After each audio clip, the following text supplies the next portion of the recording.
Well, touche. I'm the vengeful spirit. Tell me why. Tell me why. Tell me why.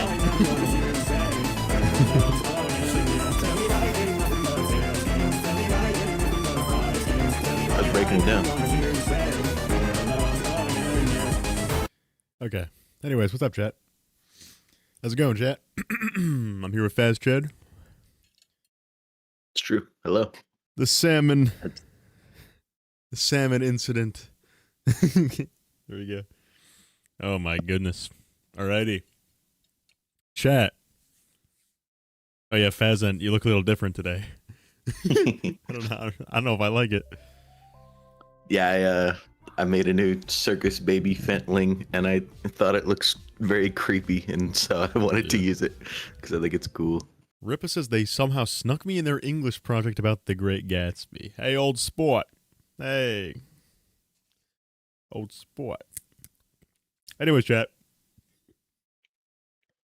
Chat, guys, we have a list lined up today of the most popular theories of the year under 20 minutes.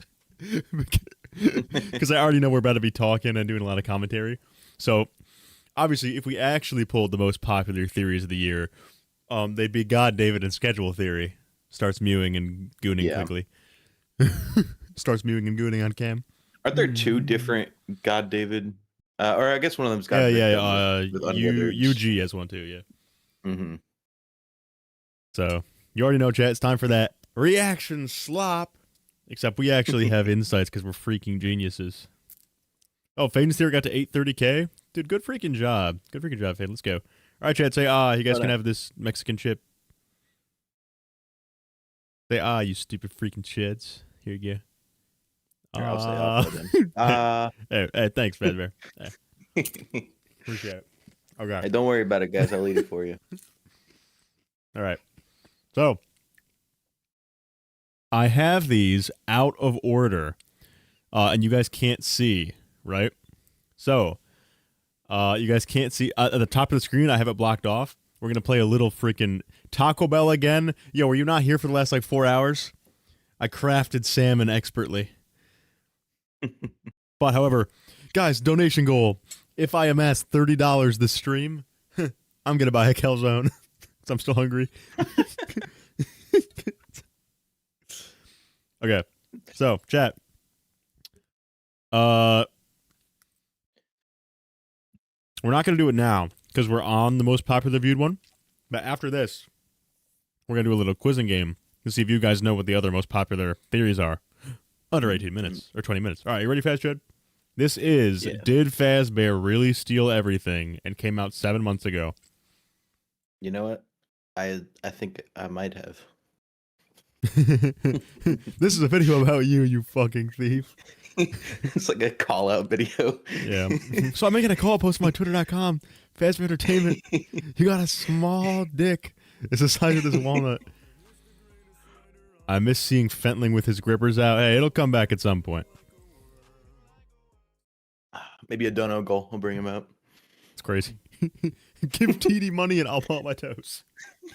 Okay. Let's go. Newcomer Edwin Murray. But Jarvis, turn on the volume.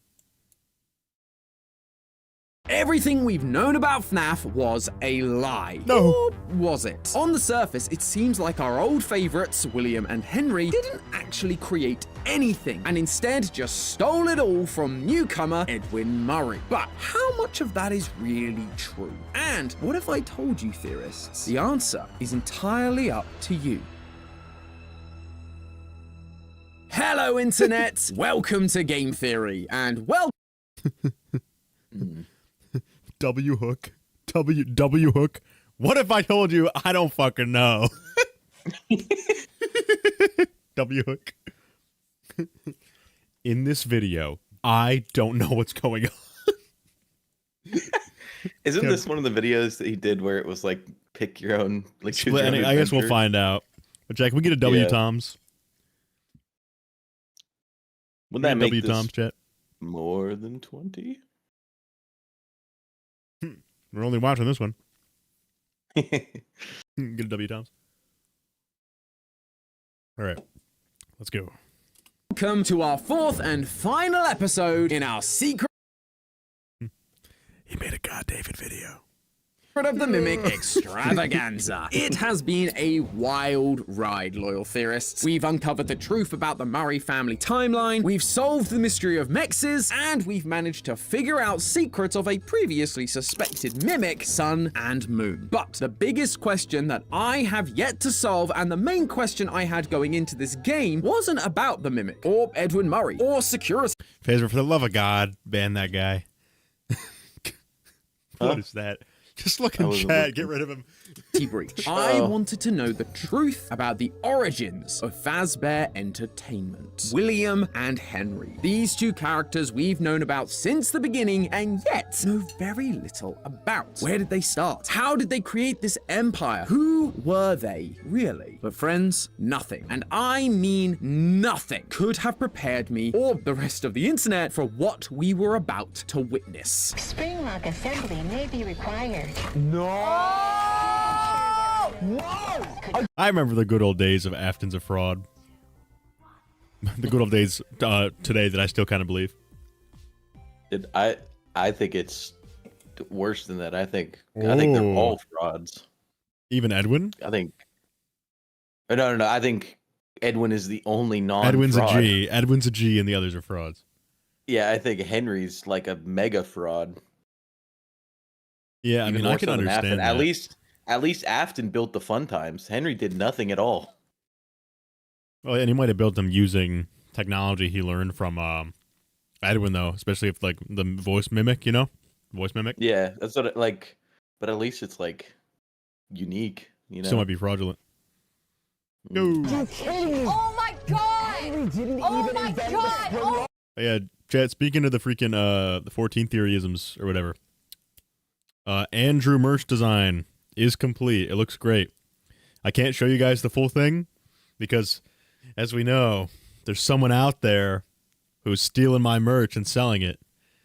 If you're watching, freak you. So I'm not going to show the design yet in its full because I don't want someone to screenshot it and be like, "No, I'm selling it," and they laugh like evilly. Sorry, I meant Anthony. Guys, season mixes names up. It's called plausible deniability. I mean Anthony, yeah. To be fair, that reaction was several hours into stream where all we'd witnessed so far was invention after invention that we thought had been a Fazbear invention for years now, only to discover that Edwin made it. Like the data diver, a device used to access certain points around Murray's costume manor that The Faz looks wrench. an awful lot like the Faz wrench we use. And these are all fair points, I think. Yeah. Like Chat, how do we feel about the Afton's a fraud situation? Because I still kind of think he is a fraud. Like, at the very least, the ideas are stolen. Oh yeah.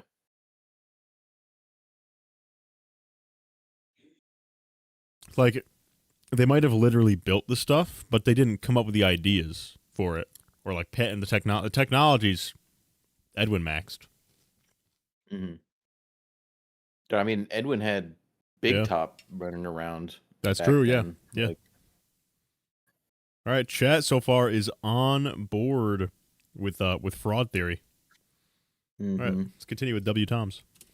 In ruin. Or what about the massive list of characters? Happy Frog, Mr. Hippo, Orville, Monty, Roxy, Moon, Foxy, Chica, Music Man, Helpy, even the wet floorbots from Security Breach share similarities to the Cleanovac. They're all here in Murray's costume manor with this. Wait, I forgot to read Sheev's donation. I'm sorry, Sheev.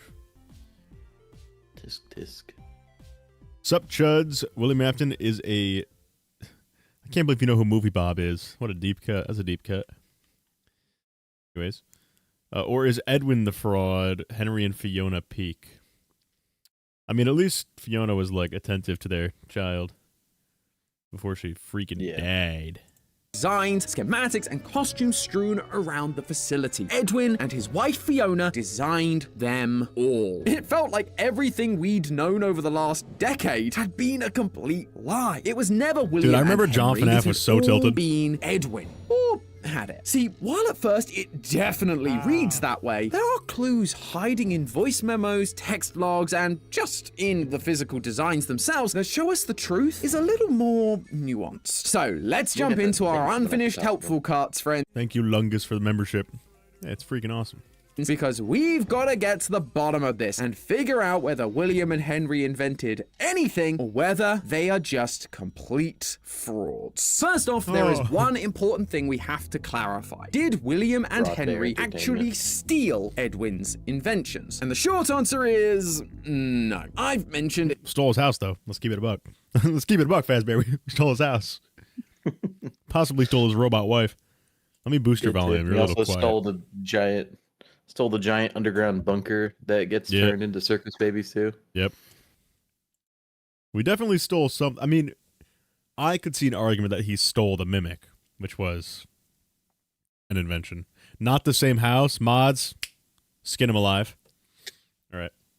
In the past few theories, little tidbits of information about this, but while it was clear Fazbear had some shady business practices and were actively stealing employees trying to obtain company secrets, which is not totally legal, they never actually stole Edwin's intellectual property. Edwin was a contractor, and so they would have contracted him to make stuff for them, like the demo of Freddy Fazbear's Pizza that we see in the R&D department, and that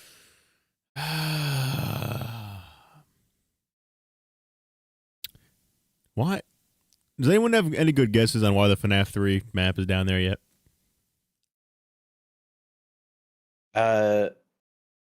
Yeah, I think there's two options. Either the FNAF 3 map is just what the layout of a Fazbear location could look like it's one of the like pre-designed layouts of a building, or it's just slop because that's the base. Or you gotta be chopped texture huzz. used. You gotta be chopped huzz to put that in there on accident. Bro, this is FNAF. I mean, it is the base texture. Like that is just like true. That is like the default texture applied to the things that are used in that. It's just So whether bizarre. or not that is so bizarre. they would have like, seen that and gone, oh, maybe we should change that, or if they. It's like knew right next to the monitor too. going It's like into it's not like it's sitting on a wall somewhere. Oh, Yeah. man. It's crazy. Because I mean, it is used as fast plot evidence as well. But I can't believe, like, it's, to me, it's just like, how could you? It feels careless to use that as an asset in Chill User. Sorry, Chill User says it's steel wool. Touche, Chill User.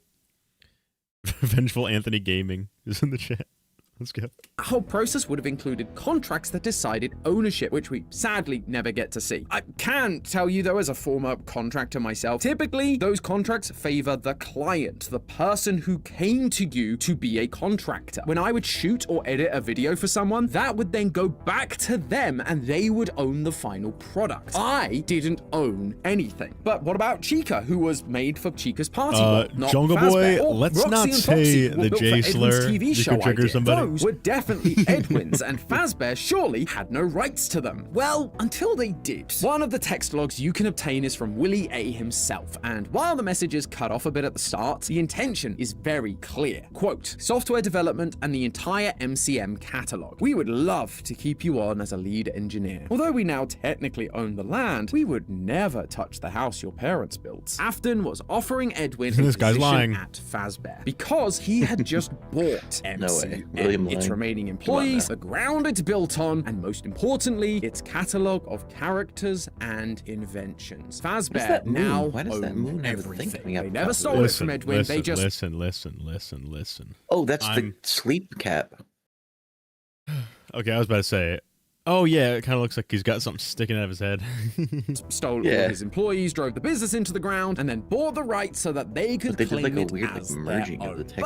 But let's be honest here, that's kind of a small nitpick in this whole thing. The real issue here is that we believed Henry and William were these great inventors, and yet it seems like they just kind of bought everything and didn't make any of it themselves. How could Henry claim Trapped in prisons of my making. if they weren't his making at all? So let's take a look and try to clear things up. Henry may not be the originator of most of the characters we've attributed to him over the years. R.I.P. Chica was Henry's first theory, but that doesn't mean he didn't invent any characters. From the minute you step into Chat already doing a Wooga Roxy. Okay. to Murray's costume manor, you will find one item that appears everywhere in the facility. Pizza boxes from Fredbear's family diner. Now, while we are visiting MCM, the place is Yeah, and that would technically mean that Fredbear as a character already exists, right? And presumably, because they teamed up with Fazbear at the Fazbear project, right? So that means Fredbear's came before? Well, so there's some debate to that. If Oh, you Fredbear's- think Edwin built Fredbear too? Holy smokes. No. But it's like the Fredbear character, I would say, definitely came before MCM. And the reason I say that is because Edwin says that everything within the costume manor is available for purchase or lease. And the only characters we don't see in the costume manor are any form of Freddy or Bonnie or Fredbear and Spring Bonnie, except for in Proto Freddy's, which is obviously this is the Fazbear section, which to me means that Fredbear and Spring Bonnie were not characters that Edwin owned, which is why they don't show up anywhere in the game, because everything else is all Edwin owned stuff. That makes sense. been abandoned for a bit. But what I that think means the is that earliest while Fredbear's thing is 73 because of David's birthday tapes that we can see, which is around the Fazbear Oh my Whoa. god. Well, chat, can everyone get a calzone? Can everyone write calzone in the chat? We're getting a calzone, baby. Hate dreads. Jeez, Hope Christian, all thank is you. Well. Kinda random, but have been playing through Sotman. Noticed that Sotman ruin and almost the same exact story structure. Person goes to abandoned location to do something for. Like I cut off, but I'm definitely reading that because you gave me a ton of money. That's crazy. Notice that Secret of the Mimic and Ruin have almost the same exact. Oh, I'm choking that shit. I'm sorry, Christian. Forgive me. Okay. Secret of the Mimic and Ruin have almost the same exact story structure. A person goes to an abandoned location to do something for a familiar voice, only to be tricked in the end by a mimicked voice. Yeah, that's true. That's true. I've always wondered how the mimic lured her there in the first place in Ruin. Because it's presumably never Gregory. Whereas this, it actually is Dispatch at one point. But in Ruin... But I like that, Christian, because it's using the same trick again, yeah. Which is weird, because that would imply it's M1. But then they might just do the same thing, right? Because they're the same program. So might not be too crazy. That's kind of what I think. I think that M1 and M2 are both at play in Ruin, which is, yeah, what I think is happening in Secret of the Mimic. Christian, you're insane. You didn't have to do that. That's very generous. That's crazy. It also makes We're almost working Cassie commission-based job. parallel Arnold, which I think is cool because I think that Cassie is Arnold's granddaughter. That's cool, actually. Edwin invented animatronics, pizza, and carnivals. Edwin invented animatronic. Hey, don't forget recycling. You forgot recycling, kid. Hey, kid, you forgot recycling. Missing out a key detail there. Yeah, I got to look more into the. Okay, well, do I spoil my video? No, I don't. Chat, there will be a video, not the next one. The next video will be about Molten Freddy in Ultimate Custom Night. The video after that, I think I could use a connection between Ruin and Secret of the Mimic. It's going to be more of a video about themes, as it were, about isms. Mm-hmm. It's a video about isms. L Threads. Hey TD, I saw a God Davidism in Security Breach. It's in the glass case that has the FNAF 4 toy phone and robot. It has an empty space for Gregory because Hey, CC TD, is phone and David is. Davidism in SB. It's in the glass case that has the FNAF Yeah, it's 4 the toy caterpillar Ooh. is missing. It The has caterpillar that's toy is interesting. missing. Gregory Yeah. calls CC is phone and David Yeah, is they robot put- /mimic. They put 3 of the toys in the. That's cool. I like that. LTH raids or Elth raids. That's cool. Is it the only case that's missing something? It from is, It it too? is, I think it believe might so. be. Yeah. Although chat will know this because we might be lying freaking idiots. All right, anyway, back to Thomas' theory, guys. while the place was active, so was Fredbear's diner, which makes sense given Fazbear Entertainment was a thing and had the means to buy MCM in the first place. They need some way to make money. We also see Fredbear and Spring Bonnie on a number of posters throughout the place, identical to the ones we found in Security Breach. But notice, which again, you could use this to argue that they're already partnered. Yeah. They're definitely partnered by at least 73. Because Fiona talks about the Fazbear project when she's alive, and she dies in 73. And she calls it new at that point in time. Throughout MCM. Despite promoting posters for the characters of Fredbears, we never see versions of Fredbear or Bonnie within the main facility. And that is because of this line. Every one of my creations are available for That's what I was saying. Dude, I don't like that if he built Fredbear. I don't like that. That's so cooked. Well, I think he built the Springlock Fredbear. I don't think he made the character, though. For Edwin to be able to say that, he would have to own the rights to the character. So he killed William's son? Yeah. David, Edwin invented killed the both Springlocks. Davids. It's actually called cinema. It's called parallels. Parallels. Characters. But the fact that Bonnie and Freddy are missing implies that those two characters were not created and owned by Edwin, but instead William and Henry. Edwin has posters on the walls because there's clearly a long-standing relationship between the two companies, and based on his audio log telling us that they should just hire some teens to wear the suits like we always do. It seems like he has worked on the... Yeah, that's indicative of a long-lasting... This sucks. That's indicative of a long-lasting partnership. Because we're working on the first location, yet he says, hire teens to wear the suits like we always do. Yeah. So it's that's so stupid. You also have Edwin's father saying, he told Edwin not to trust them. They're trying to destroy you. Dad was right. Which to me means that Fazbear was working with MCM before Edwin even had it. Fazbear was working with MCM when it was Edwin Sr. at the head of the company. Pat Plays makes a good point. Time, it was. I guess we don't know when. Just sorry, I'm talking over you. I'm sorry. I'm a freaking stupid Chad. You're good. I was just saying. I think that at that point in time, it was just costumes. Like the glitch trap costume was probably what Fazbear started out working with MCM with, was producing the actual regular costumes. Then when Edwin took over, they started making Springlocks and stuff. Edwin blends people never forget. This guy watched a fazent video. Okay. Diner in some way. So the posters are just him promoting himself, going, hey, this successful franchise? Holy fraud watch, though. Well, I helped make that. But he can't show any of the costumes or animatronics for Fredbear and Bonnie because he doesn't own the rights. They were created and owned by William and Henry. So nice big tick for them there. But that leads us into the big discussion around Fazbear. Springlock assembly may be required. Bro, I just realized Henry and William are the equivalent of me. They're just like, I have an idea. Everybody else make it. That's true. Whoa!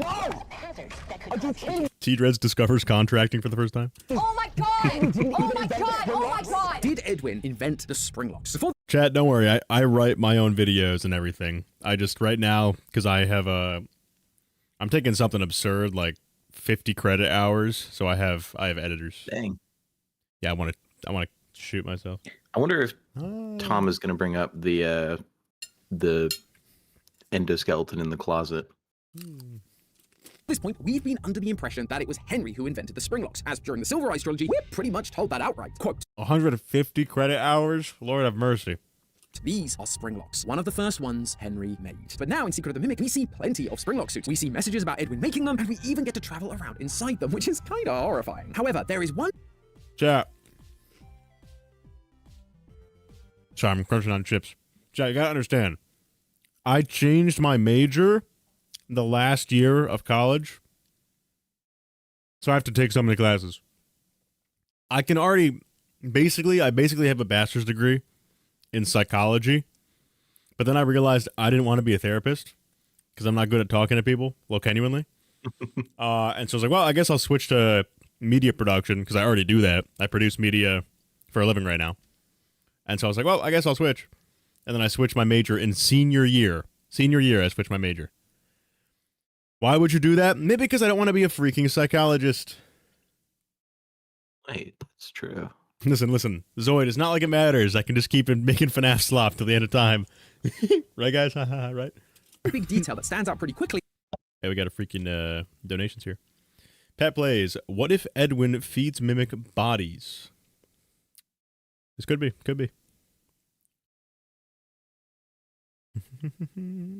Which made me reconsider whether this was another acquired contraption. The fact that we cannot be killed by the springlock. Post-grad, this guy thinks I'm going back to school. Ho, ho, ho, ho. Can we get a talking Ben laughing sound effect? Ho, ho, ho, ho. Ho, ho, ho. Listen, Chad, I'm going to keep it a buck with you. I think college is optimal. By the way, don't take my advice because I'm a FNAF tuber. But anyways, I think college is optimal for a few things. I think depending on your career choice, it's a good idea. But on God, if you don't want to be like a teacher, doctor, lawyer, or something, let's do a trade. Because AI is gonna probably like make us all doomers anyway. So.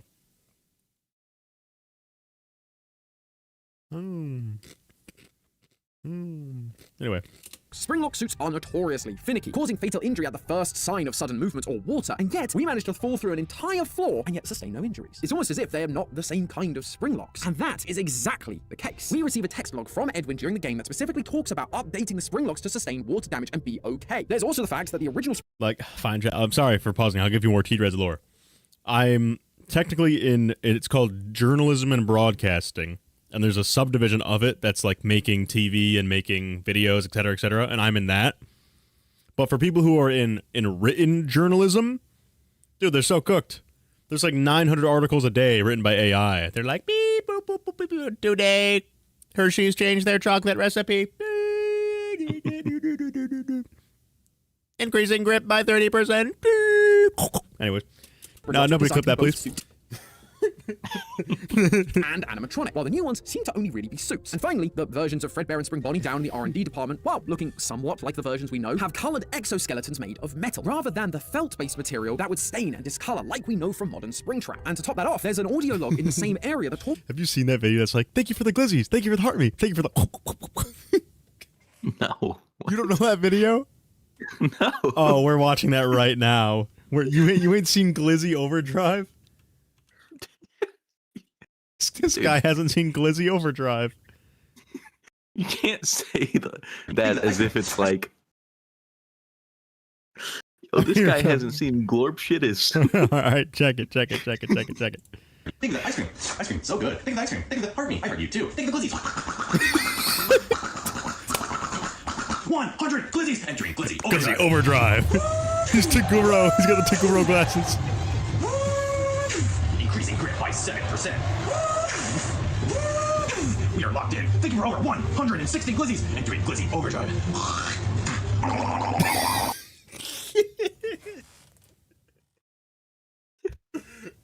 Not a single laugh? Not a single laugh? Okay, there we go. I was about to say. Dude, I'm just in shock. How have you never seen Glizzy Overdrive? Entering Glizzy Overdrive. He spat on it. That's crazy. Wait, what if TD did this? Nice try. Nice try. That guy's name is Andrew Line 1280.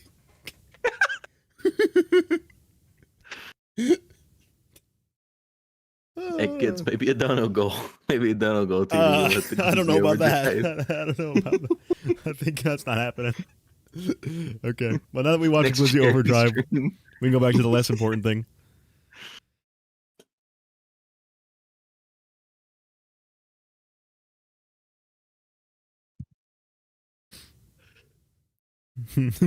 Hey, it's buffering. Everything we've known about FNAF was... Yeah. It was overdriven. Toys for Telp. You said the mimic's original purpose. M1? Enter Glizzy Overdrive.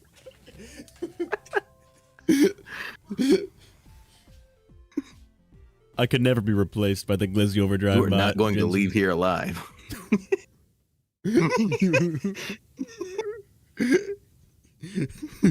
That's gross. Oh, son, I'm crin. To keep using the spring locks. The fact that there have been spring locks used for Hen, while these new improved metal versions of the spring locks for Fredbear and Spring Bonnie currently only exist down here in the facility, it tells us that there are other spring-locked versions of these characters in existence, felt-based ones that use the old water damage-prone designs. So that's it, case closed. Edwin made the new spring locks, but Henry can still have made the originals, right? Hey, Brad.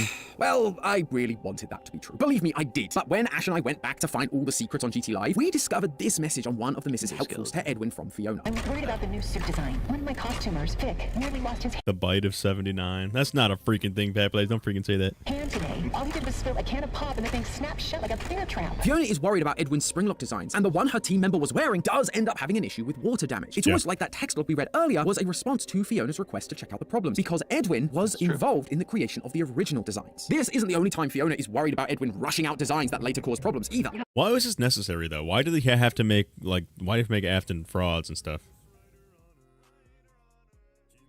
I don't think that there's necessarily It's like just kind of lame. I don't know. It's kind of lame. It just feels lame. It's like I don't. The way I see it, that information only came from the books, so it doesn't matter to me that it's been retconned because it was never canon to begin with. you think it's fitting though, because they're both pathetic chuds anyway. Yeah. Yeah.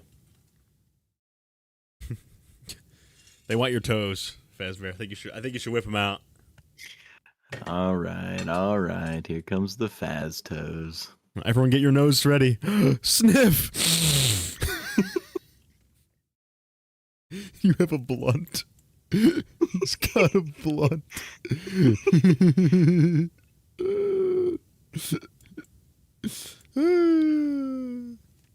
Glizzy Toe Bear says Gibby. Holy unk. Maybe I should make a version of this where instead of a blunt, he's holding a glizzy. A lot of new ideas. Depending on the kind of glizzy you could put on stream. If it is a hot dog, you may do so. What else would a glizzy be? I don't know. Step back a little and focus on one project at a time. This is a Glizzy's Horror Homestead. pattern of behavior for Edwin. He sprints through Oh, dozens son, of I'm projects, crin. moving on to the next one so fast that his previous invention isn't fully finished, leading to a bunch of failures and returns like we see in the text logs. And so the idea that these springlock suits that were... Alright, I'm keeping it a buck, son. I don't give a frick about Edwin. I say we move on to the more controversial theories. However, chat, my freaking chuds, we're gonna freaking quiz you guys right now. Well, it's not really a quiz. It's like an opinion poll, guys. Pokemon, go to the polls.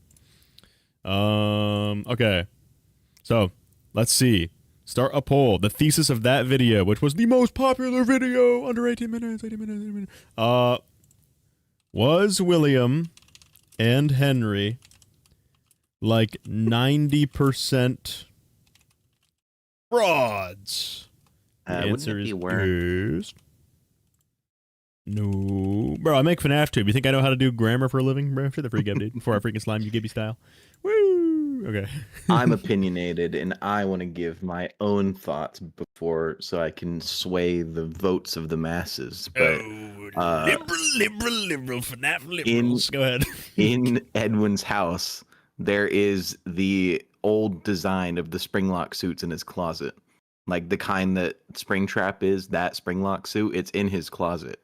Just straight up showing that he did build the original Springlock suits and then upgraded them to the versions we see in the game. Dude, it's like dead even. It's like 50-50. So does this mean that Tom should be canceled for making bad theories, perhaps? I think it is. Hey, maybe. But all right, no is so there is them not being frauds is coming out on top. I almost said edging out, but I could see the consequences of that language. But now it's already over because it's left my mouth. Anyways, all right, so no, chat does not think they were freaking frauds.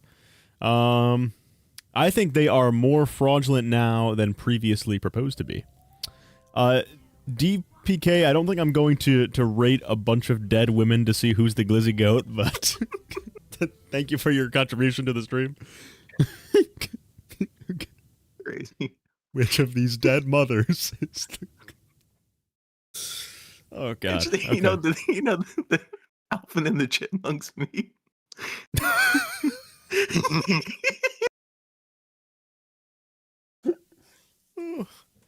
Okay.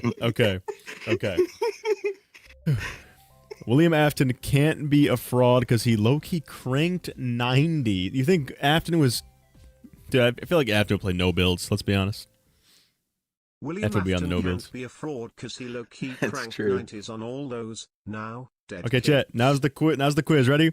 Who had the second most viewed theory of the last year? Was it Tom again? John FNAF? T-Dreads? Right Toast. Alright, chat. Who do you think it was?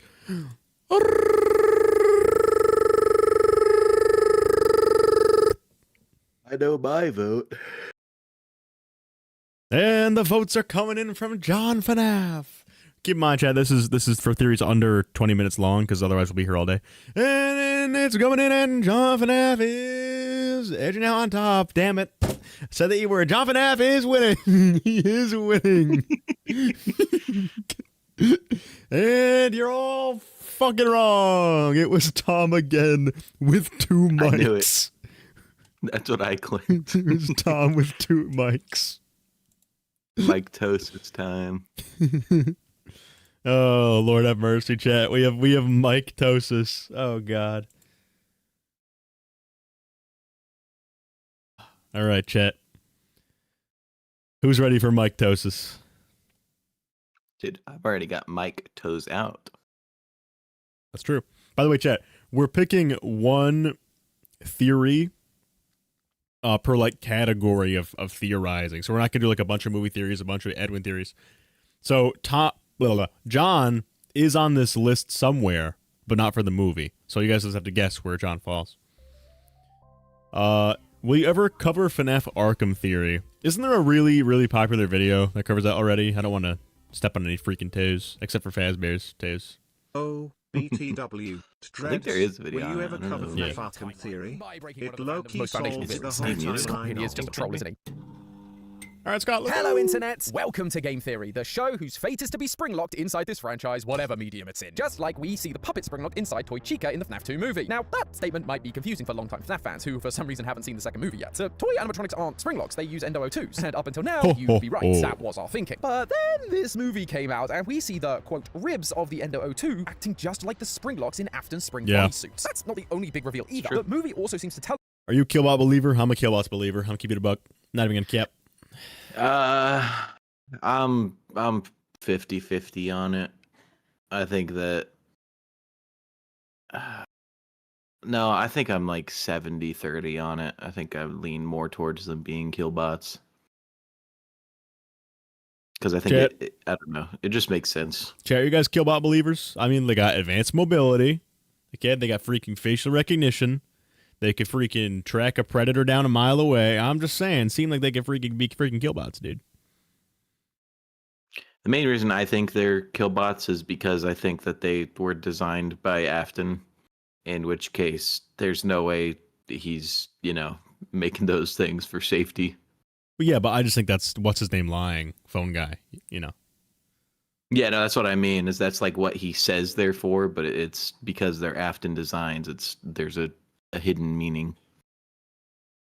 Chat's pretty 50-50 about the freaking killbots, but we're freaking killbots believers. Anyways, let's go. Plus that there's only one spirit in FNAF 2, the puppets. The toys and the wizards aren't possessed. Charlie, or Charlotte as the movie continuously calls out, is the one controlling them, and she is the only ghost in the location. So yeah, while the first movie was a pretty paint-by-numbers reimagining That literally, surely that can't be true for... Yeah, no, because of Save Them. We just know that's not true in the games because of Save Them. of the first game with some fun Easter eggs, so this second movie, Scott decided to alter his approach and gave us a movie that fundamentally changes our view of the franchise by clarifying some of the most confusing parts. And there is a lot to dive into, even with the ones I've already Now mentioned. ordering so make sure calzone, you're chat. subscribed Now because I'm ordering definitely calzone. Going over those in the future. However, today I wanted to focus on one detail in particular. One Shout out, change that Christian. left my jaw absolutely agape in the theater when I saw it. The introduction of one of this franchise's most important characters, Michael Afton. For the longest time, we've believed that Michael Afton has been the person that we've been playing as in all of the original 6 games, going location to location, following the trail of destruction his father William left in his his wake and trying to cleanse the world of the pain he caused. He starts in sister location where he gets scooped, turned into a walking corpse, then heading on to future Debatable. locations under a bunch of fake Debatable that he starts there. No. Anyways. names like Mike Schmidt. He goes through FNAF 2, FNAF 1, FNAF 3, and eventually FNAF 6, where his father, as well as all the other spirits, get cornered by Henry and they all perish in a fire together. But then the FNAF 2 movie released, and not only were we reintroduced to Mike Schmidt, the regular old security guard from the first movie and the first game's paycheck, we were also introduced to a new character, the brother of Afton's daughter, Vanessa, Michael Afton. What now? So, Mike Schmidt wasn't a pseudonym. These two are officially being shown as separate characters. That is a massive change, something that totally I hate that he did. I still hate that he did this. But after I came down from the shock, I took a step back and Yeah, did a it's real kind wrong of thing. cringe. You see, something Matt and I would always do at the end of every year was reevaluate our Because it's the same thing with what am I saying, with the books, like the Mimic story. I think it's either you or Gibson that said that, or both. The books are deliberately designed to be misleading. Like, it's literally just supposed to throw you off. Yeah, I think that's a Gibby. Okay, yeah, Gibby quote, and like but same with this. I agree with it. Yeah, the movie just seems like it's supposed to throw you off. It's, like I feel like the reason they didn't go with one mic is because if they were to do one singular mic, it would be too similar to the games, and people would take more information from the book or from the movies as like fully accurate. You know what I mean? Like, because there's two mics, it's easier to separate the continuities and the events that happen in them. But if there was one mic and it was, William's kid and it's like just the story of the games, basically, people would take the movies as like canon information to the games. So I think that splitting them is specifically just to separate them. I feel like you'd have a better time. Like, honestly, obviously Scott's not going to listen to this. I think he barely remembers I exist because he came to stream once when I had like 5K subs. But anyways, I just feel like if you want the books to sell more and be talked about more, make them clearly canon. You don't got to do some insane shit with it. But just be like, hey, this is in the game timeline, guys. And cool. But, like, you know what I mean? Like, because we did some research the other day, chat. Fun fact for you. Every single subsequent series of FNAF books has sold less. Silver Eyes sold more than Frights, sold more than Tales, sold more than Interactives.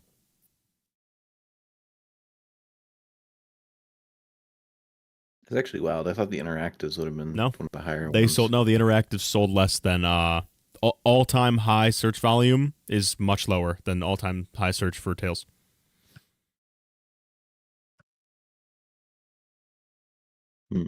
So I think if you're gonna...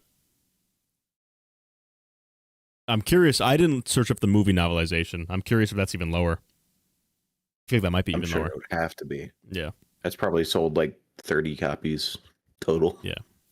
So if I were Scott Cawthon, the next, I'd be like, all right, cool. Let's go to Ruin 2 or something. And if people want to know what happened after Seeker the Mimic, they can buy this actual novel, like a full-length novel that is true and in the games.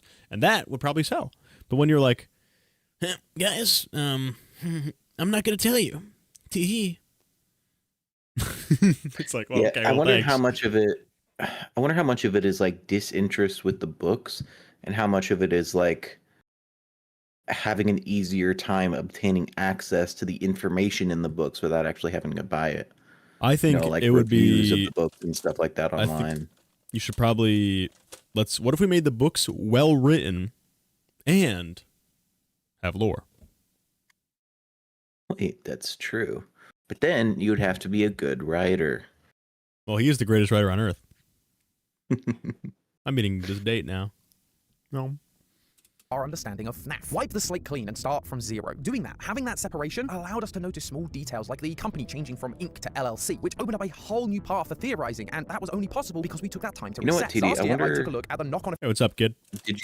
Did you see how the logbook and Ticket to Fun factored into those sales? I did not look. I'm sure the logbook probably sold pretty good. Oh, my dates are gone. No.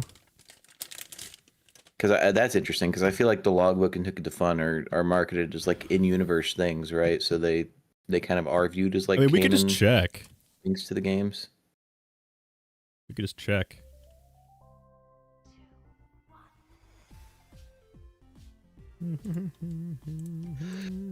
Hey, wait a minute. I thought you said Google Trends lied. Well, Scott in just wants to recent tell memory, more when you check stories all time, it can get wanting like to it can make pull things averages from all even more time. Just when you have to pull really convoluted. recent So the data. books just share similar I see. concepts, but not Zoid. plots. My opinion, Scott just wants to tell us more stories without wanting to make things even more convoluted, so the books just share similar concepts but not plots. Zoid, that's true in base, but what if we just answered one of the 500 mysteries? Perhaps. All right, so watch this. Ready?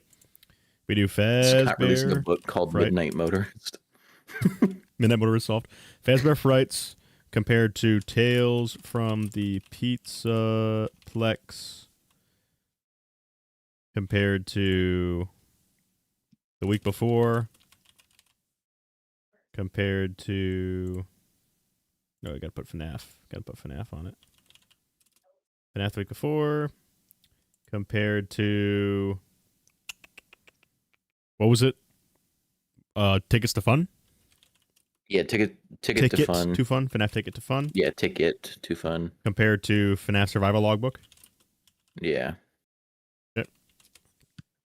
And then we will do... Oh, don't do this, by the way. I'm going to move my face cam. Here we go. Chat. Don't do this right here.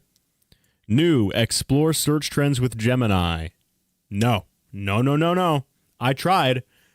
So before my videos, I go in and I go on Google Trends and I compare different topics at FNAF to see what people are searching the most sometimes. And that takes a lot of hard work because I have to analyze the charts and I don't want to. So I was like, wait a minute, Google Trends. Wait, that's run by Google. You know what else is run by Google? Gemini. So I'll just ask Gemini what's being searched the most, because surely it'll know, because they're made by the same company. And it literally says that it knows. It was wrong. It said the best thing to make a video on in March of 2026 was the FNAF 2 movie. Are you bugging, my good friend?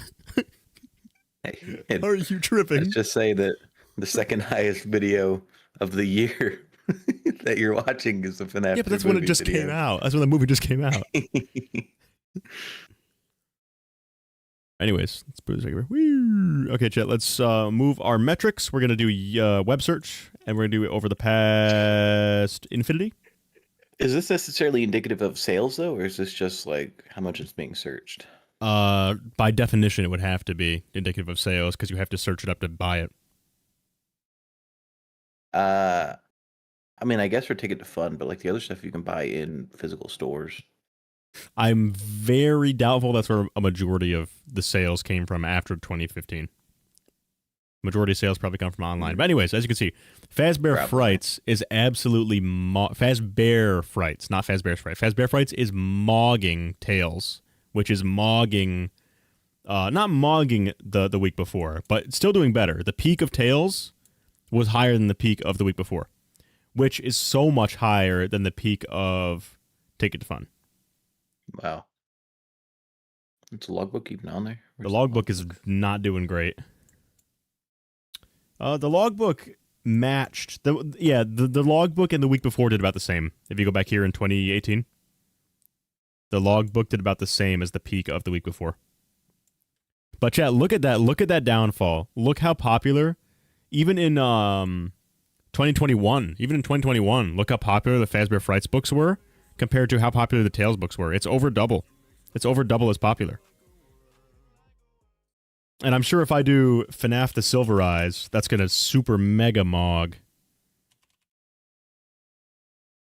Oh, yeah. Look at that. When's the peak of this? 2015? Yeah. Oh, my goodness. But that was in FNAF's prime, so that makes sense. That was in FNAF's prime.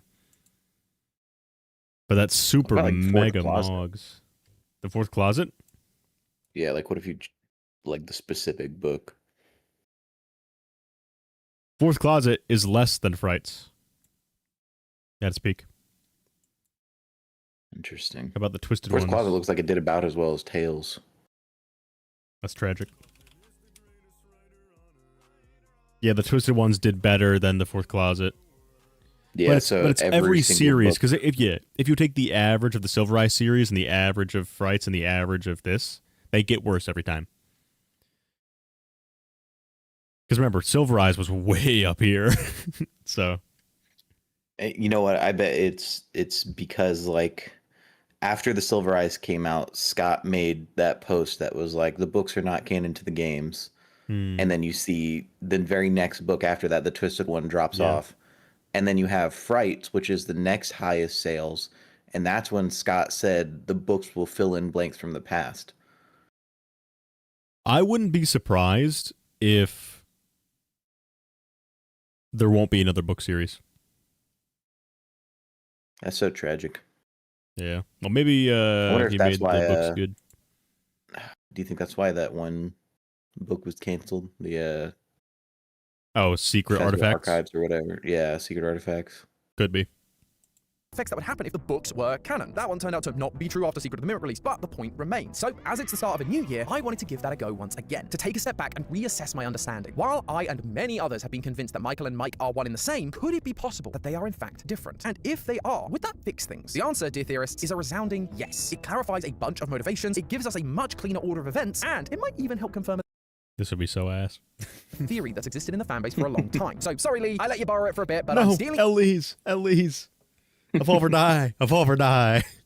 FNAF back now, because I gotta get to the bottom of this timeline for good. Let me start by clarifying something myself. Can we use the movie to solve the games at all? It's a fair thing to ask. Much like the books, these movies seem to be alternate universe reimaginings of the game's stories. We are seeing the events of FNAF 1 and 2, but key details are different. Vanessa, for example, isn't in the first few games. She's from Security Breach, and yet here she is in the first 2 movies. In this new movie, we see Charlotte dying at a Freddy's that the toy animatronics were at in 1982, but the game's version of Freddy's doesn't open until 1983. And at the end of the second movie, we also see a teaser for the third movie, Bros rocking the map effort. where people find Springtrap to make their horror-themed attraction, which is the same as FNAF 3, but this time it's like a year into the future, rather than the 30 years into the future that the games do. They are clearly different stories, so how can we take them seriously from a lore perspective? Well, the answer lies in what I just said a few moments ago. The movies are like the books, and even though the books aren't canon, meaning they're not one for one the same story, that doesn't mean we can't use smaller parts and interpret them in order to help inform us of gaps in our knowledge, or to clarify parts of the series that the fanbase has gone off course with. Scott does seem to be in his clarification era, from Secret of the Mimic to Scott small Easter Mog. eggs in 5 Laps at Freddy's. It feels like he's Ho ho. trying to help point us in the right direction after years of theorizing. And heck, without stories like The Mimic or GGY, there's a bunch we wouldn't know about those two characters, even if they aren't in exactly the same universe. This movie isn't Scott telling us how FNAF 2 happened, he's giving us details that either fill in the gaps, like the spring locks and the Endo O2s, or he might be showing us where our theories went awry in order that we can be put on the right track again. So long as information doesn't directly contradict game facts, not theories, then it's fair game for interpretation. And I do believe that this Mike Michael thing falls into that category. Let's go back in time a bit and look at this theory of Mike being Michael and where it came from, in order that we can see whether this change feels reasonable and what the Dude, I love his eyebrows so much. It's so funny. knock-on effects. Your toes are covering them for the viewers, but dude, his eyebrows are great, dude. Oh, Matt first brought up this idea back in the episode FNAF, The Final Theory, They did- Part 2. honestly, That was they did 8 years such a ago good and job definitely casting wasn't the final Michael theory, Afton. was it, Matt? You lied to me. Anyway, for this theory, there were 3 major pieces of evidence. Firstly, even though he calls himself Michael at the end of Sister Location, Father, it's me, Michael. during the game, we see the name Mike on hand units. He also used Mike in the security logbook, and when Afton perishes in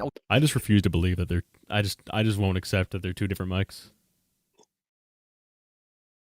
I can only see one scenario where there's 2 different mics, and that is if Mike Schmidt was a security guard who worked at Freddy's prior, and then Michael Afton took his name when he started working there because he was already named Mike. But like all of the gameplay would still be Michael Afton. It would just be that he would be going under the other security guard's name of Mike Schmidt. That's the only way I can see 2 mics working. Yeah, I don't know if I'm like an asshole or if I'm just not normie enough. But now that I do this for like a living, something about like watching the theorist videos just doesn't scratch the itch for me anymore. You know what I mean?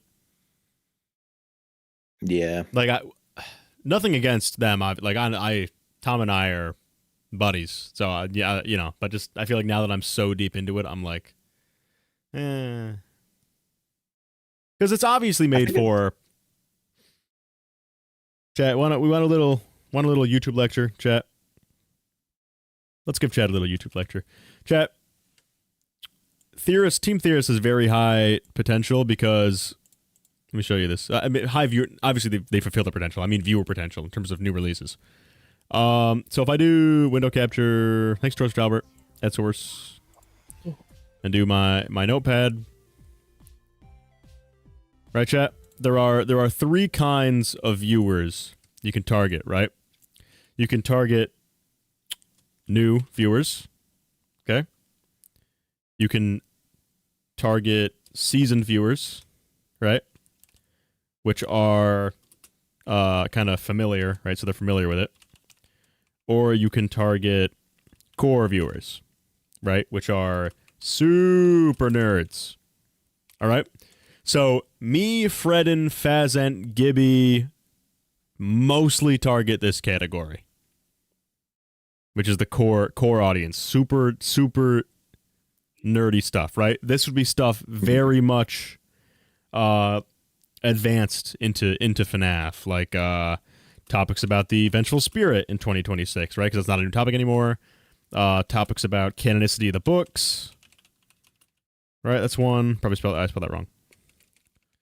Canon books. Certainly a 36-hour Frights video is for the core audience, right? Now, seasoned for stuff that's familiar, right? That could be something like a video about Golden Freddy, or a video about William Afton, or a video about Michael Afton, or a broad topic spanning multiple games. Okay? And for new viewers, that's usually just going to be your new releases, right? So new releases, hopping on new trends. Now, game theory and film theory, for the most part, cover this stuff, which I am already super duper familiar with, as is Faz and Fred and yeah, because we do this all the time. And we usually make this content, which, by the way, has lower overall views potential.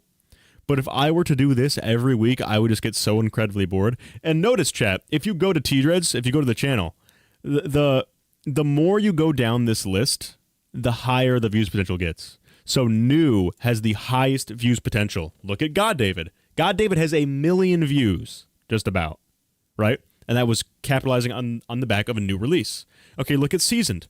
My videos on Golden Freddy, William, and Michael Afton are 3 of my highest viewed videos on the channel.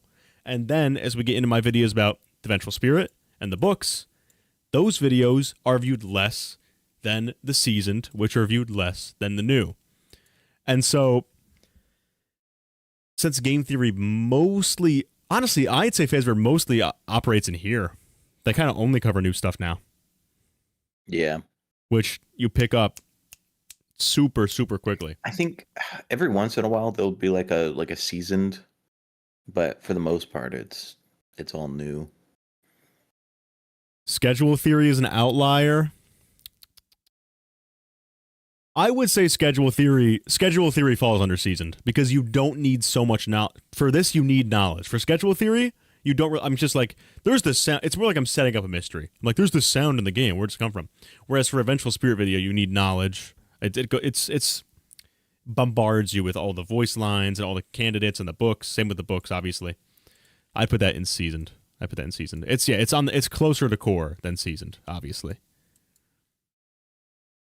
Yeah. But yeah, so that's why, chat, if you ever feel a difference between watching game theory and other theorist videos, like even like John FNAF and stuff, because I feel like right here is where our viewer base is. A majority of our viewer base is super into it. So we might not get a ton of enjoyment out of like the game theory videos anymore, but that's just because we're so deep into it that it's like, yep, I know this. You know what I mean? Mm-hmm. Yeah. Well, there you go, chat. If you're ever planning on making a YouTube channel, I would find a balance between the core videos, which are videos for people super duper into it. That way your fans will be appreciative. I would do some seasoned videos that kind of hit everybody, obviously. And then obviously capitalize on new trends. There you go. There's the freaking T-Dreads YouTube lecture.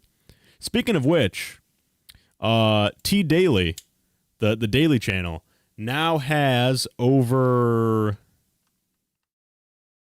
2,000 views on every video in one day.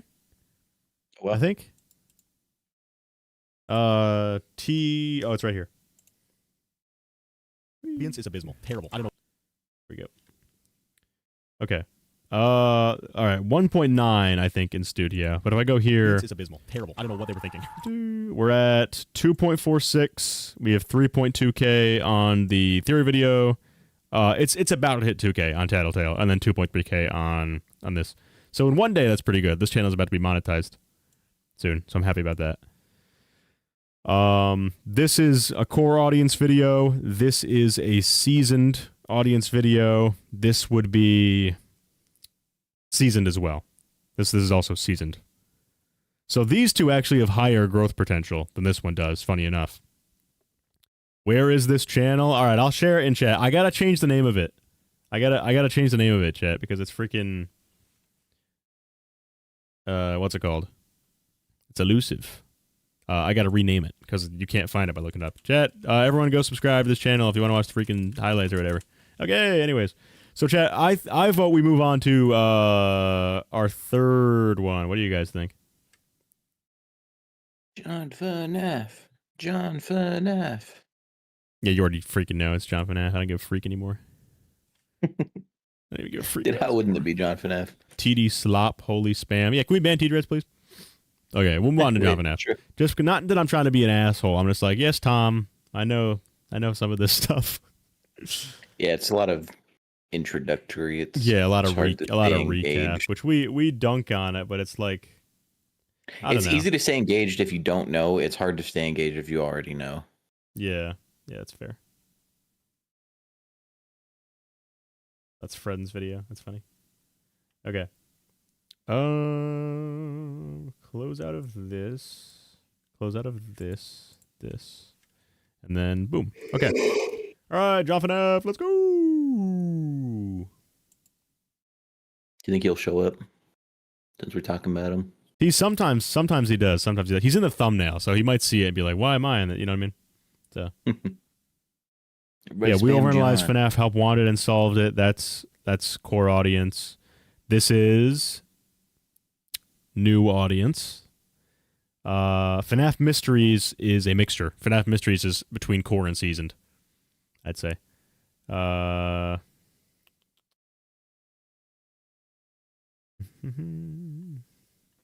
interesting. Okay. Anyway, I'm done lecturing now, chat. Let's go. At the time, it felt like this groundbreaking discovery. Oh yeah, so this video has under 20 minutes, by the way. 641,000 views.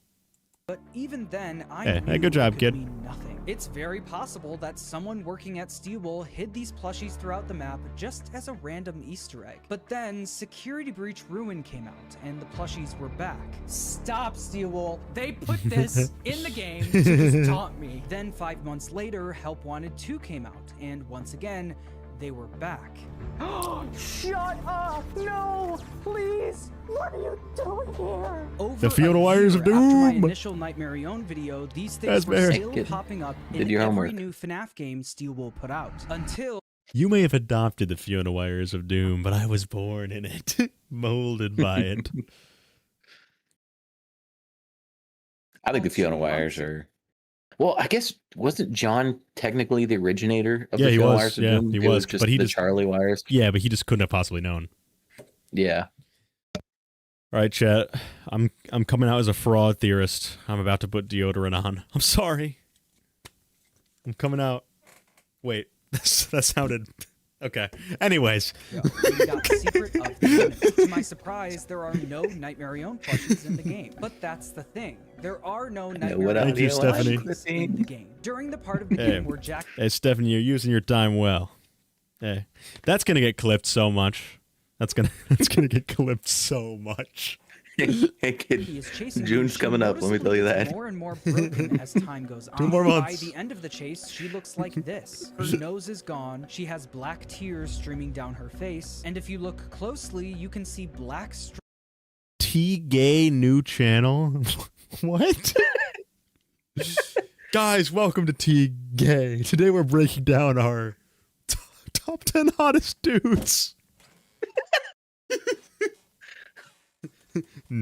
Seasoned core or new?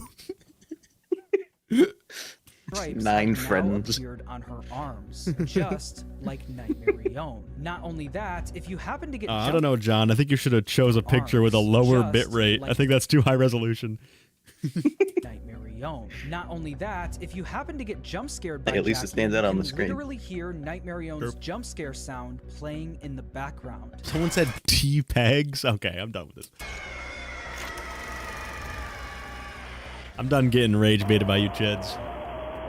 This is now the 4th Steelwool FNAF project in a row where this character has shown up as a secret Easter egg. We've passed the point of this being a coincidence. So today, I'm finally going to try and answer a question that's been Actually, wouldn't bothering it be me the for 5th? nearly 3 years now.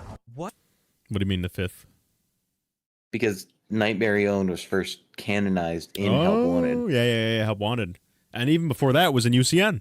So it would actually be the 6th. Yeah, but he was talking about Steelwool projects that have Nightmare and like What the if very I first slimed Steelwool project you? is. Whoa. Which version? Number 10, the Which unwithered definition? Chat's writing the video for me. What is the Number Thank 10. you for the unwithered glitzies. truth. Thank you for the heart me. deal with You sound like Donald Duck. Nightmare? Let's get started. One of the weirdest things about Chat, everyone say it. Everyone say it, chat. Feel the wires of doom. Feel the wires of doom. Doom. And now T-Dread's boyfriend made an account. Okay. There's like 900. There's like T-Dread's sneaky link, T-Dread's girlfriend. There's like 400 of these things, dude.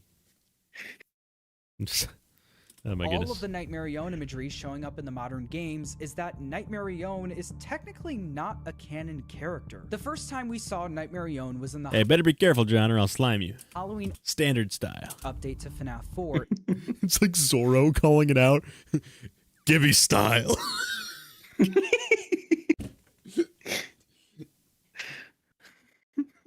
Three slime style. 100 book slime.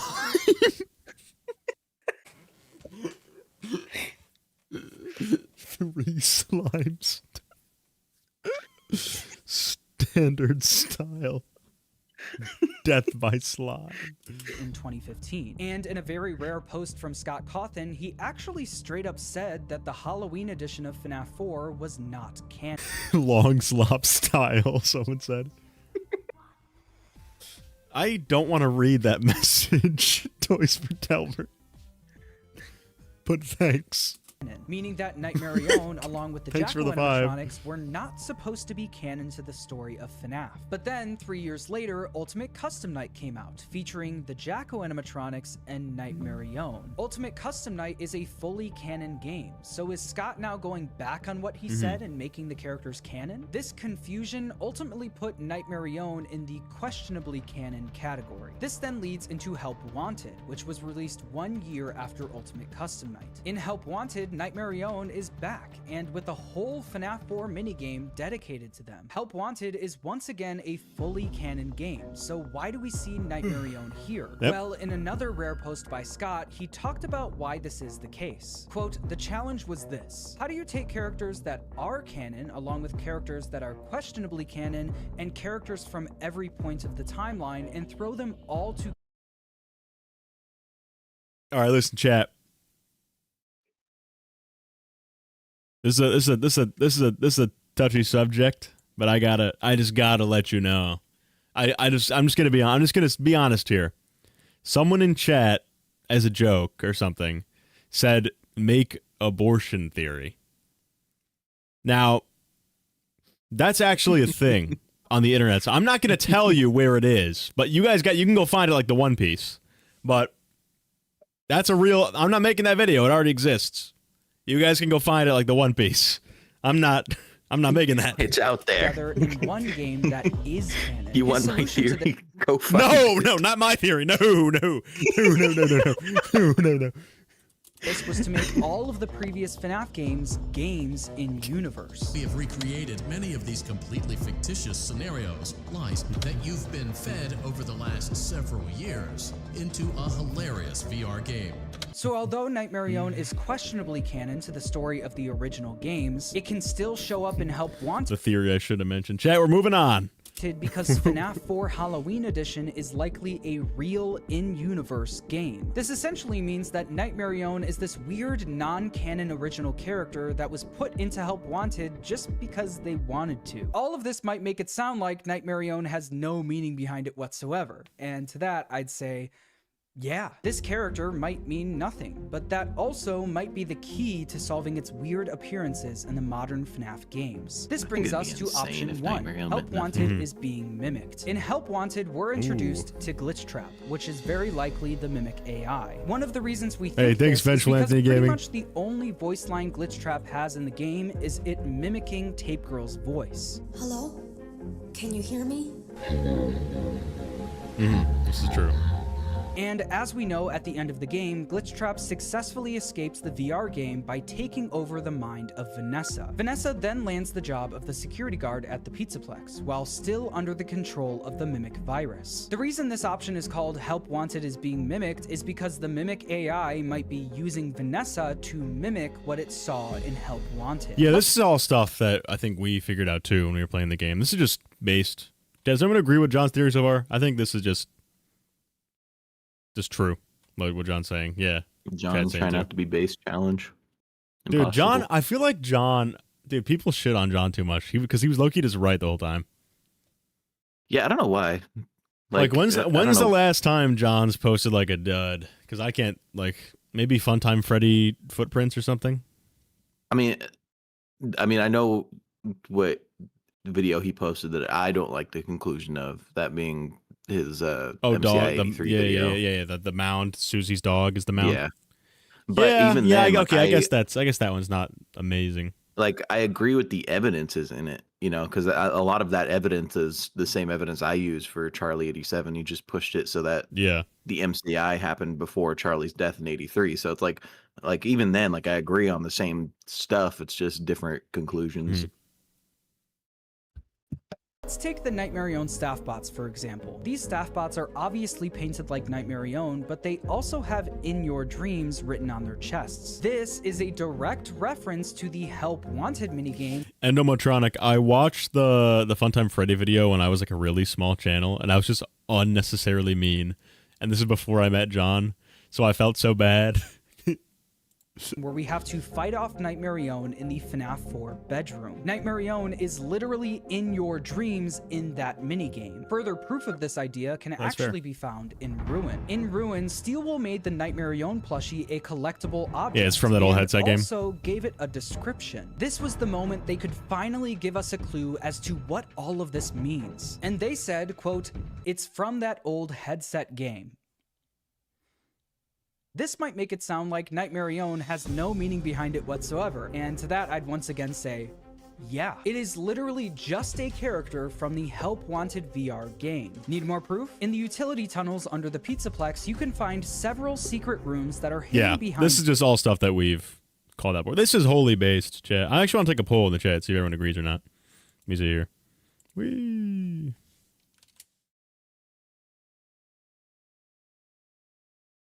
I'll call them mimic wires of doom, because saying Fiona wires of doom is like, people are like, I don't know.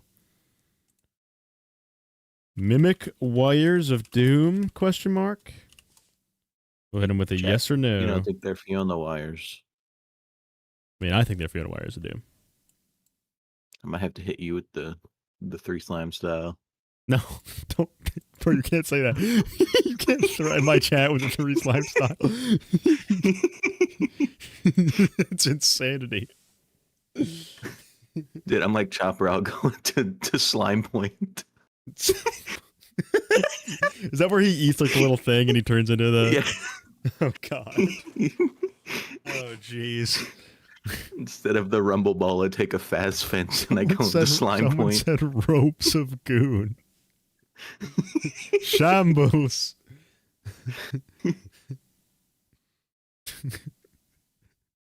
Sunlight slime overdrive. Slime platinum.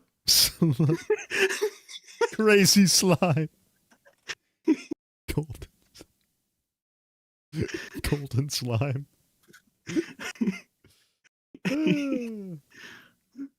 Son, I'm critting.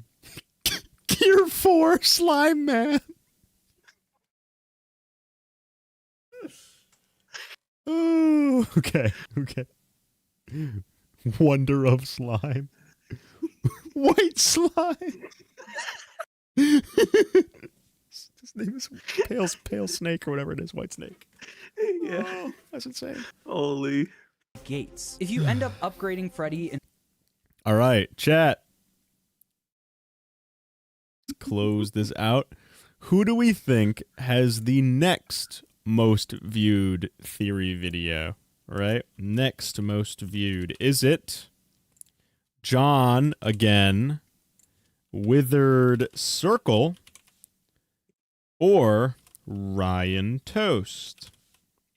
What do we think? Lewis, that is the most Fredden message I have like ever seen. That is like Fredden incarnated into a message. All right, John is at 45, Rise at 37, Withered's at 18. Withered is losing. He's getting cooked. And guess what, idiots? You're all wrong again. It's actually Withered Circle that has the third most viewed video under 20 minutes, and that is no, William Afton did not love his kids. Which I gave him that title idea, by the way. Hey, let's go. Chat's got a W Withered. It's good for him. Good for Withered Circle, dude. Rare Withered W, somebody said. Is Fazplot longer than 20? Is that why? It's Yeah. It must be. I see. We could check, actually. Let me see here. How long ago is Fazplot, do we know? This the purple guy. 6 months ago, right there. In one plate. Yeah, it's 40 minutes. Yeah, 40 minutes. Yep. So good job, Withered. Look, it's me. Yeah, I was a guest. Whoa. All right, let's check it out. T-Dreads before he learned about lighting. I'm gonna film myself in a dark room, and I'm gonna look orange. Okay. Mustard Man. Yeah, let's go. William Afton is not a victim. He's not a grieving father. Oh, a good thing Gibby's not here. He would be crashing out. Gibby would be crashing out if he was here. Someone trying to put his children back together, and I can prove it. Get rid of that message. Fazbear. Wait. FNAF Fears community's been getting our main human character wrong for over a decade. Most people paint him as a tragic man who lost his children and is determined to bring them back no matter what, which is what motivated him to kill his victims and discover remnant. Oh, can chat not hear the video? Let me see. I think it should be on. Oh, maybe it's a little quiet.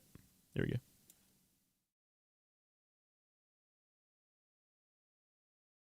Oh, and there's one above that too by the same person. Souls, eventually leading to his death and return as the Springtrap. But what if I told you that's wrong? Almost nobody understands William Afton's true character, and this misinterpretation is preventing us from solving a huge part of the FNAF lore. Because what I'll discuss today is something that might change your understanding of the lore forever. I'm Withered Circle. It's time to debunk one of the biggest beliefs surrounding William Afton. Today, we'll definitively prove that William does not care about his children. No, but first, let's do the honors. We were first introduced to William Afton, aka Grapefruit Man, in Five Nights at Freddy's 2, where he appeared in 3 of the secret 8-bit minigames. Save Them, Foxy Go Go Go, and Save Him. In these minigames, it became pretty clear that this purple guy was responsible for the missing children incident we heard about in the first game. Every time he popped up, he was always connected to dead kids. Because of this, the community concluded that he was the man behind the murders, and they were right. In FNAF 3, we found out that this same purple guy became Springtrap, the main antagonist of that game, trapped inside the Spring Bonnie animatronic by the souls of his victims after disassembling the FNAF 1 animatronics. We saw him in FNAF 4 working at Fredbear's family diner, helping someone into a yellow Springlock suit. It was at this point that it became clear that this purple guy was someone important to the history of Fazbear Entertainment. And he was. The Silver Eyes trilogy introduced us to William Afton, the killer of 5 children at the 1985 Freddy Fazbear's Pizza. Those same books told us that Afton was the co-founder of the Fazbear locations, and the next mainline game, Sister Location, doubled down on this, not only name-dropping William in the first scene of the game, but also explaining that while he was still alive, Afton studied ghosts and the power of possession, seemingly in an attempt to become immortal, or to bring someone back to life. And this was where the misconception began. At the end of Five Nights at Freddy's 4, the dying crying child, our player character in the minigames, was told by a mysterious voice speaking for the Fredbear plush that it would put him back together. And with the appearance of that same plush in the FNAF I can't believe that Afton's bunker, people rightfully assumed Fiona William told him was the that. crying child's father. But they also made the assumption Tisk. that Afton promised to put his son back together because Freaking he was meddling in grieving other over the people's loss of his business. child. Fiona After all, plush it's reasonable for a evidence. normal parent to want to put his dying child back together, to want to bring him back from certain death. Tisk Theoretically, and this would be what motivated Afton to experiment with remnants and build a fun times to bring his son back. Maybe he's an animatronic or a realistic robot child. Like Gregory. Shut up. But William is 14. not a normal parent. My point is that this assumption is fundamentally wrong. William's motivation for his killing sprees wasn't the loss of the crying child and later Elizabeth. You might think it's weird for me to judge the Afton family life, but it's justified. Because the history of the Afton family is one full of abuse, neglect, and suffering. And not only do I have proof that Afton didn't care about Someone asked if that was cyanide. Oh, okay, no, they knew it. Okay. his children, but I also think this could mean quite a lot for the lore and reveal the truth about William Afton's real motivations. To begin with, we need to analyze the only free interactions we've seen between William and his kids in the games. His one-sided conversation with Elizabeth, the way he treats Michael when they're both undead, and his promise to the crying child. In Sister Location, at the beginning of each night, we hear Elizabeth begging her father to let her see Circus Baby. Daddy, why won't you let me play with her? Daddy, you let the other children go see her. Why won't you let me go? Daddy, just once love let me Circus go Baby. play with her. She's so pretty and shiny. Didn't you make her just Didn't you for make her me? because you care? Daddy, Oh, she can make balloons. Have you seen her make The balloons? voice actress for Elizabeth is really Have you good. seen him make balloons? No, genuinely, the voice actress for Elizabeth is talented. No, she did so good. Daddy, Was it let Bonk me Bon? go Did to like a her. crazy good video. Yeah. This eventually leads to a final ominous voice line where Elizabeth is speaking directly to Baby. Daddy isn't watching. Don't tell Daddy that I'm here. I wanted to watch your show too. Activating Killbot mechanisms. Let me come see you. You're Killbot wonderful. activated. Where did the other children go? Dong. This line ties directly to the Circus Baby minigame where we see Baby scoop Elizabeth, ending her life and leading to her possession. First off, it's clear that Afton is actively ignoring Elizabeth. He's talking directly to him, asking a reasonable question. After all, he had said he'd made Baby for her, so why couldn't she go see the animatronic? You could argue that William telling his daughter to avoid Baby was his way of warning her. Well, he obviously didn't want her to die. It would close down the location and give him a big headache to deal with. But in the end, it did happen. After Elizabeth's death, Circus Baby's Pizza World closes down, which leads to the newspaper article we got before Sister Location's release, where William, referred to as the successful entrepreneur, blamed the closing on gas cancel leaks leaks, before no. assuring the public that Circus Baby and friends would be back soon. And sure enough, shortly after that, Circus Baby's entertainment and rentals opened, and eventually Michael Afton went to that bunker and survived his work week before getting his guts scooped out by Ennard. Throughout the game, it's implied Elizabeth and the Fun Times think Michael is William, explaining why they're targeting him so violently and why Michael says, They didn't Recognize me at first, but then they ordered a calzone. in his monologue to calzone William. update. It's also explained why let's see Baby here. and the gang didn't use the corpses of the hanged technicians from Night 5 as their skin suits, specifically targeting who they thought was William. But if the Fun Times hate William so much, why does Elizabeth completely change gears Holy when Freddy smokes, Fazbear's dude, Pizzeria it's still gonna be Simulator, 20 being minutes for completely my- devoted dude. to him and willing to do anything to make him proud? 20 minutes for my... I Where ordered are that you like 10 years ago. Getting a calzone from? Dude, Luffy's bringing it from the East Blue, bro. Well, it's because of Elizabeth's consciousness being split from the baby AI. The baby He's so animatronic hungry. itself hated We want William my for the calzone. experiments he ran on her over the course of many years, scooping out her endoskeleton over and over again and subjecting her to testing every day. Elizabeth, however, had a blind devotion to her father, and after Michael removed the baby AI chip from her arm, Elizabeth was finally herself again. Michael even confirms this in his monologue. And I found her. This proves just how far a good video idea gets you. Because so far, this has kind of just been clips of gameplay with voiceover and music. Yeah. Like nothing like game theory style. Which especially now, Withered's gotten so much better at editing. If you watch Withered's newest videos, Withered's gotten so much better at editing. But just, yeah, just a title like that is so... We'll have to, yeah, that's such a solid premise. Together, just like you asked me to. Hey, Jack, goes to show you can save a lot of effort by making something people want to see. She's free now. That's why Michael put T-Dread's Elizabeth's falling soul off, back sobs quietly. together, making her whole again, revealing her true personality and her unconditional love of her father. This explains why she's convinced William is going to trying come everything find Lisa food. said when it's actually Henry who Need a planned out the second entire channel. scheme. So The essentially, self-glaze is crazy. I just said I was falling off.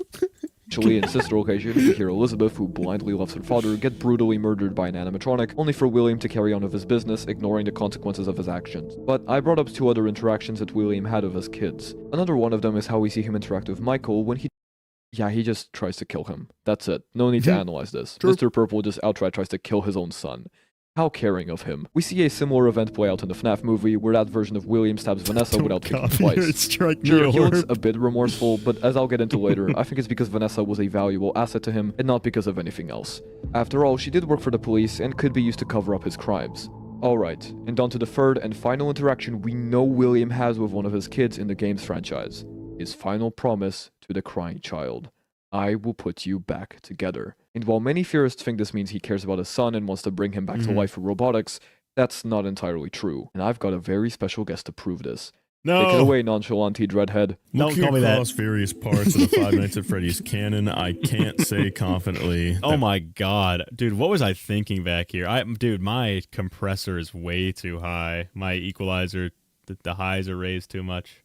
Bro, T-Dreads, reverse fall off. Wait, perhaps I'm getting better. William Afton cares about... I remember I speak so slow in this section, I'll just speed it up. Wait, why don't you just say it now? At least not in the way faster. theorists think, where they say, oh, he's some broken father just desperate to put his family back together. Starting with the Silver Eyes, we see a young Elizabeth that is hit and yelled at by William Afton. True. And then later, when she's immortalized as Baby and is helping him with his remnant experiments, he straight up says, "You're not enough." Then in the FNAF movie, William Afton... Dork alert. Okay, thanks, Eddie. Hey, real nice, Eddie. Hey, freaking thanks, dude. Stabs his own daughter, Vanessa, so badly that it could have been fatal. And he does this in an effort to protect himself. So the Silver Eyes and the movie show us pretty clearly that the person William Afton cares most about is William Afton. God, look how much of this video I did. That's crazy. So much so to the point that he's we'll willing to watch kill a bit more of mine. I don't want to take up Wither's whole slot, though, so I'll do like a couple more minutes. His children let to Wither protect finish. himself.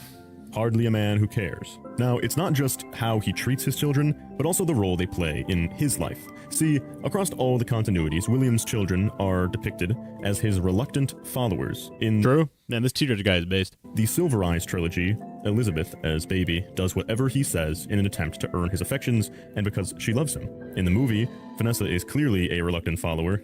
She goes as far as saying that William Afton is evil or a very, very bad man, yet still seems nervous that she won't be able to disobey him. And in the games, we know that Michael Afton is a reluctant follower due to the somberness of his dialogue and his confusion in the sister location speech. If you really want to stretch it, you could say that the mimic in the games is trying to recreate everything that William was, and Vanessa is a reluctant follower of the mimic. And then there's Elizabeth in the games, the thing we need to be talking about, who is quite obviously desperate for William's attention and affection. She says, "I will make you proud" in the ending of FNAF Pizzeria Simulator, which implies that he isn't proud already. She is doing these horrendous murders, or at least planning. Dude, honestly, this T-Rex guy is really smart, and I'd love to hear what Gibby has to say. But probably nothing, because he's just a freaking long slot maker. To do these horrendous murders to earn his love. Reluctant followers like T-Dread subscribers. Which, of course, she doesn't already have. Now, the elephant in the room when it comes to this whole will care thing, for me at least, is the "I will put you back together" lines, which most people take as the crux of William's character. They say these lines mean that he's desperate to reunite his broken family. But let's take a look at what actually happens. After Elizabeth gets scooped by Baby, does he prioritize saving her?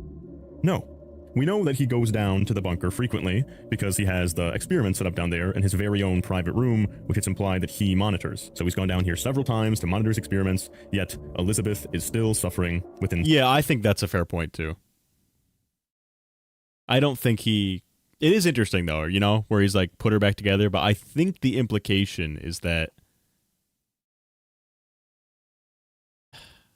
I mean, do you think he ever saw her after she was possessed? William seeing Elizabeth? Yeah. Do you think Baby? Do you think William ever encountered Circus Baby after she was? Because if the will care thing is true, you have no explanation for why he doesn't immediately start working to help her. Yeah, I have a hot take. I think that William putting things back together is him implementing control over them. Like, that's what he means when he says it, which is why he tells Michael to put her back together, because she was getting rebellious trying to leave. Next time we see her after Michael puts her back together, she's all, I will make you proud. Now we can do what we were meant to do. That is a hot take. You're right. You should be slimed. Okay. After bringing someone back from the dead. As shown in the novels for Elizabeth and... Wither talks faster than I do, so let me... We got one more video to get through after this one, chat, so I want to... Even in the games, William isn't really a grieving father. His motivation isn't to bring others back to life. His objective is to become immortal himself. In the novel trilogy and in FNAF 6, Afton is much more theatrical than we're used to. He's triumphantly announcing his return, or thanking Charlie for turning him into something more. Springtrap. Despite the pain, through Spring Bonnie, Afton managed to achieve his goal. He succeeded in becoming immortal, which is why he doesn't go back to the sister location bunker after escaping Fazbear's fright, and instead goes immediately to the streets of Utah. He doesn't need to check on his experiments, because he succeeded in the one thing those experiments were trying to do. Grant him immortality. I always come back isn't just a catchphrase for Afton. It's a jab at Michael, who likely tried to kill him before, a defiant statement by William. This is why Afton throws himself into FNAF 6 even though he knows it's a setup. What a deceptive calling. I knew it was a lie the moment I heard it, obviously, but it is intriguing nonetheless. He's so sure of his own immortality, of his own great accomplishment, of his own immunity to everything, that he doesn't pay attention to his daughter Elizabeth essentially gaslighting herself into believing he's in charge, or the fact that he's about to get sent straight to his own personal hell by Henry. I mean, he even goes through meticulous measures to make sure he can kill his own son during FFPS, bragging in his face upon succeeding to do so. But as if that wasn't enough, there's more proof to add to the table. It's time to talk about the worst piece of FNAF media ever. The bane of my existence, Midnight Motorist. Alright, no point in going over this again. I'll be rolling with the assumption that Midnight Motorist is about the Afton family. We've got 5 laps at Freddy's, the tire marks and security puppet, the purple car from Save Him, the association of William Afton and purple to the color yellow, etc. Under this assumption, what we see William do in this minigame is very indicative of who he is as a person outside the public eye. First off, he's clearly an alcoholic. Green Guy doesn't let him into juniors, which is almost definitely a bar, William and Afton, the way to get to the secret minigame in the first place is to drive... Pause for a second to drink. Yeah, go ahead. Hey, never say I'm not a nice guy. Guys, can we get one of the wholesome edits of T-Dreads where it's like T-Dreads don't chat asks to pause, he just pauses. WT-Dreads. Thanks, guys.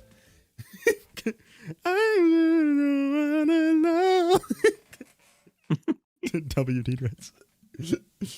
Okay. On the wrong side of the road in the Midnight Motorist arcade game. Throughout the secret minigame, Afton is extremely... W-Dreads. I don't know why that just looks funnier to me, the WT-Dreads. See W-Dreads angry at the runaway, pounding on his door and seemingly threatening him with violence when he gets back. The runaway is either Michael or Crying Child, so the connections here are extremely clear. My point in bringing up Midnight Motorist is that there's more than one recorded case of William being, to put it bluntly, an abusive and neglectful parent. There's the novel, Sister Location, how William actively tries to kill his own son, his empty promise to the Crying Child, and Midnight Motorist. But there's one question I have to ask. Where did this idea come from? Where did we get the idea of a tragic, sympathetic William, and why does most of the community feel sorry for a serial killer? This delves into some deeper moral questions that I have no desire to discuss, but to put it simply, this idea of a grief-stricken Afton appeared around the time of FNAF 4 and Sister Location's respective releases, where it felt like Sister Location was Afton trying to put his son back together. At the time, it was a reasonable idea, and you had the 1983 keypad and Fredbear plush to back it up. But now, with how hard Scott tried to make sure we understood how bad William was through the novels and later games, it feels obvious that this potential William backstory is just not true. I'm not saying this wouldn't be interesting. The idea of a formerly moral man who's forced to take desperate actions to bring back his children is extremely interesting, but Afton just doesn't fit the bill. Not only were the deaths of Elizabeth and Crying Child directly caused by his own neglect, he was present in Fredbear's after all, there's also no indication that this is the case. But Gregory could be a robot. Shut up. And then there's a real question to be asked. If William cares about his kids so much, why is his whole shtick being a child murderer? It's clear he's a psychopath killer, so why should exceptions be made if he's shown to have no issues with killing other kids, not just his own? I think that William does feel something for his children, theory about why Will care isn't he thinks real. he loves them, but he certainly doesn't care about them. To him, they're accomplishments, trophies, objects meant to do his bidding, listen to him, and not ask too many questions. He's clearly proud of unlocking the key to possession when he finds out Circus Baby was possessed by his daughter. Finally, she was useful for something. The idea of a sympathetic William, while it does open up new opportunities and explanations for the timeline, also directly goes against everything we know about his character later on. His whole personality revolves around caring about no one, only him. Dude, honestly, withered based. I don't know how Gibby believes Will care. I don't understand. It just melts my brain. Gibby believes the or Will Twisted Care, whoever it's called. Yeah, like Will Trophy. Okay, yeah, I guess that makes more sense. I think genuine, like old Matt Pat style, like, and then he was so sad that he just had to bring them back. I'm like, no. Talking about no sound effect. No. All right, chat. And our last theory is Rytos talking about my theory. Yes. Woohoo! Let's go, Rytos. Let's go. Let's go. So, what is schedule theory? W rise. W rise.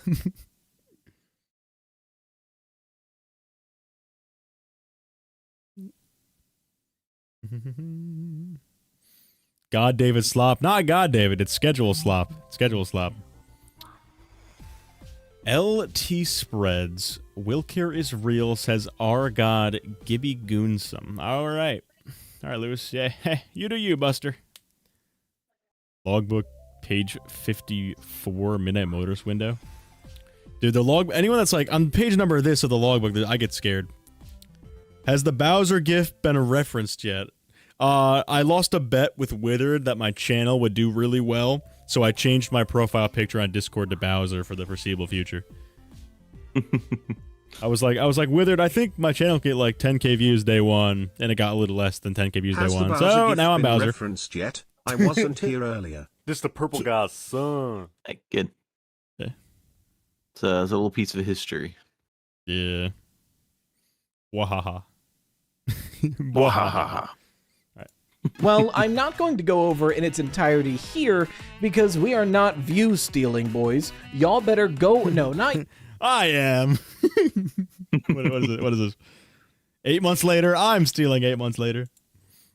Y'all will like go click the link and watch DK. T-Dreads' full video on what schedule theory is and what it means. It's a really interesting theory, and I will not be touching on the majority of the details of it in this video. Because, like I usually do when I cover somebody's theory, I'm not here to prove or disprove the theory. I'm going to assume the theory is true because it's interesting, I think anyway, to see what the implications of the theory. Bro, they called me journalism boy. Like it was like that's like filled with hatred. Journalism boy. Why are you bullying me? Oh, at least they didn't get a membership. And Gibby didn't get one too. Huge. Thanks, Block A. 87 for the 5 T-Dredzer chips. Yeah, I merged the words. It's really creative. Oh, by the way, chat. Who wants to see the thumbnail for the subliminal video? Coming out soon. I think I have it on here. Let me find it. He makes Tolkien frickin' look like a worm. Look like a worm. He makes Tolkien freaking look like a worm. Look like a worm. Here it is. Chat, I really hit him with the optimal slop thumbnail for this one. Ready? Check it. Hey, check it.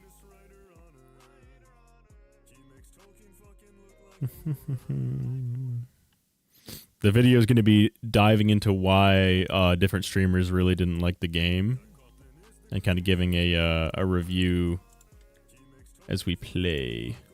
Thumbnail is right here. Boom. Look at that. There you go, chat. Gonna be freaking sweet. Okay.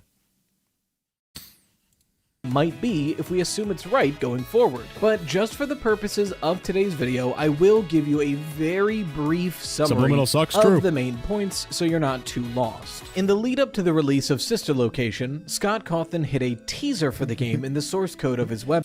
Kato said better jump scare than anything in that game.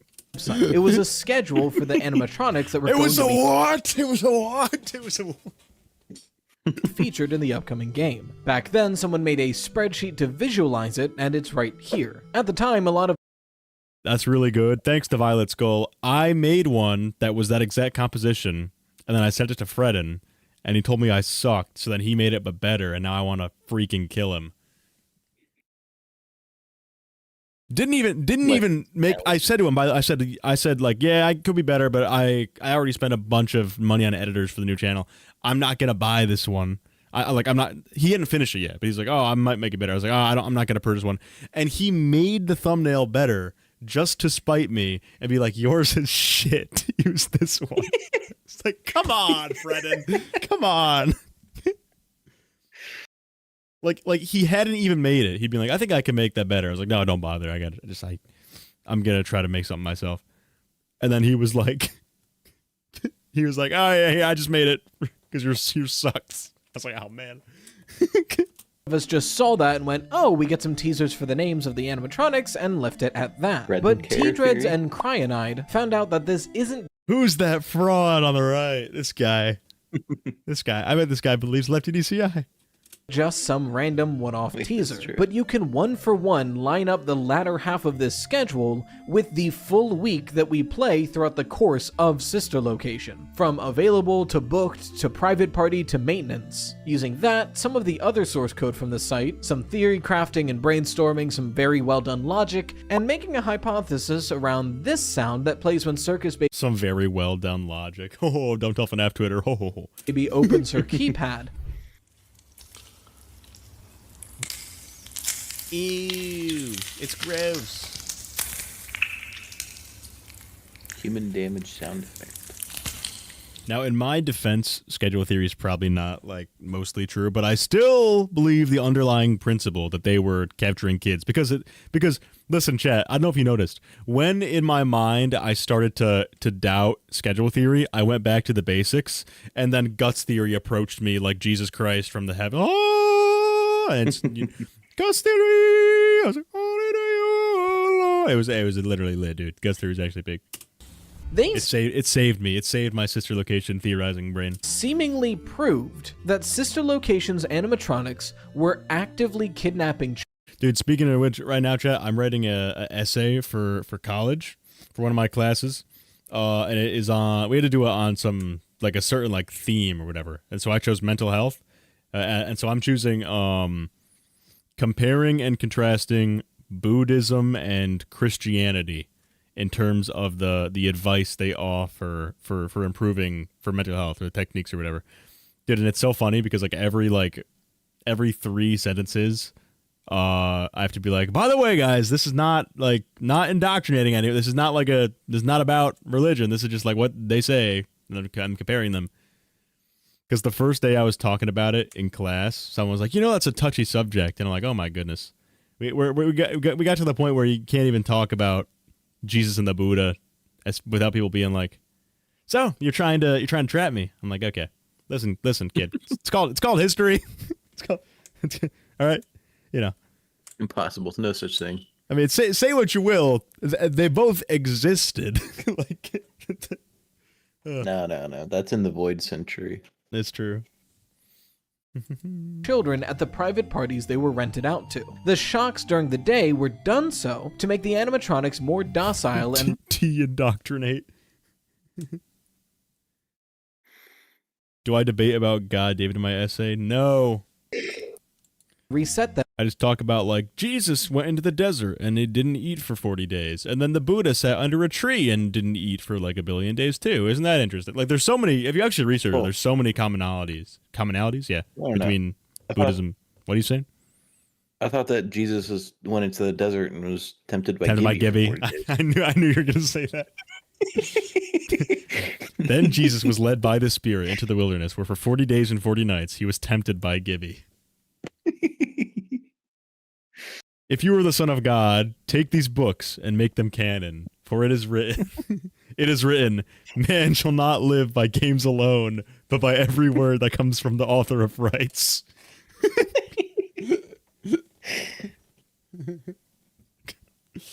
I remember we had that long string on Twitter. That was so funny.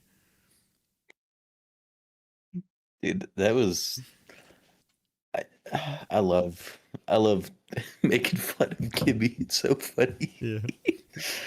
I cannot say much more to you, for FNAF Twitter is coming. They have no hold over me, but they come so that you may know that I love the books and believe exactly what the books have told me.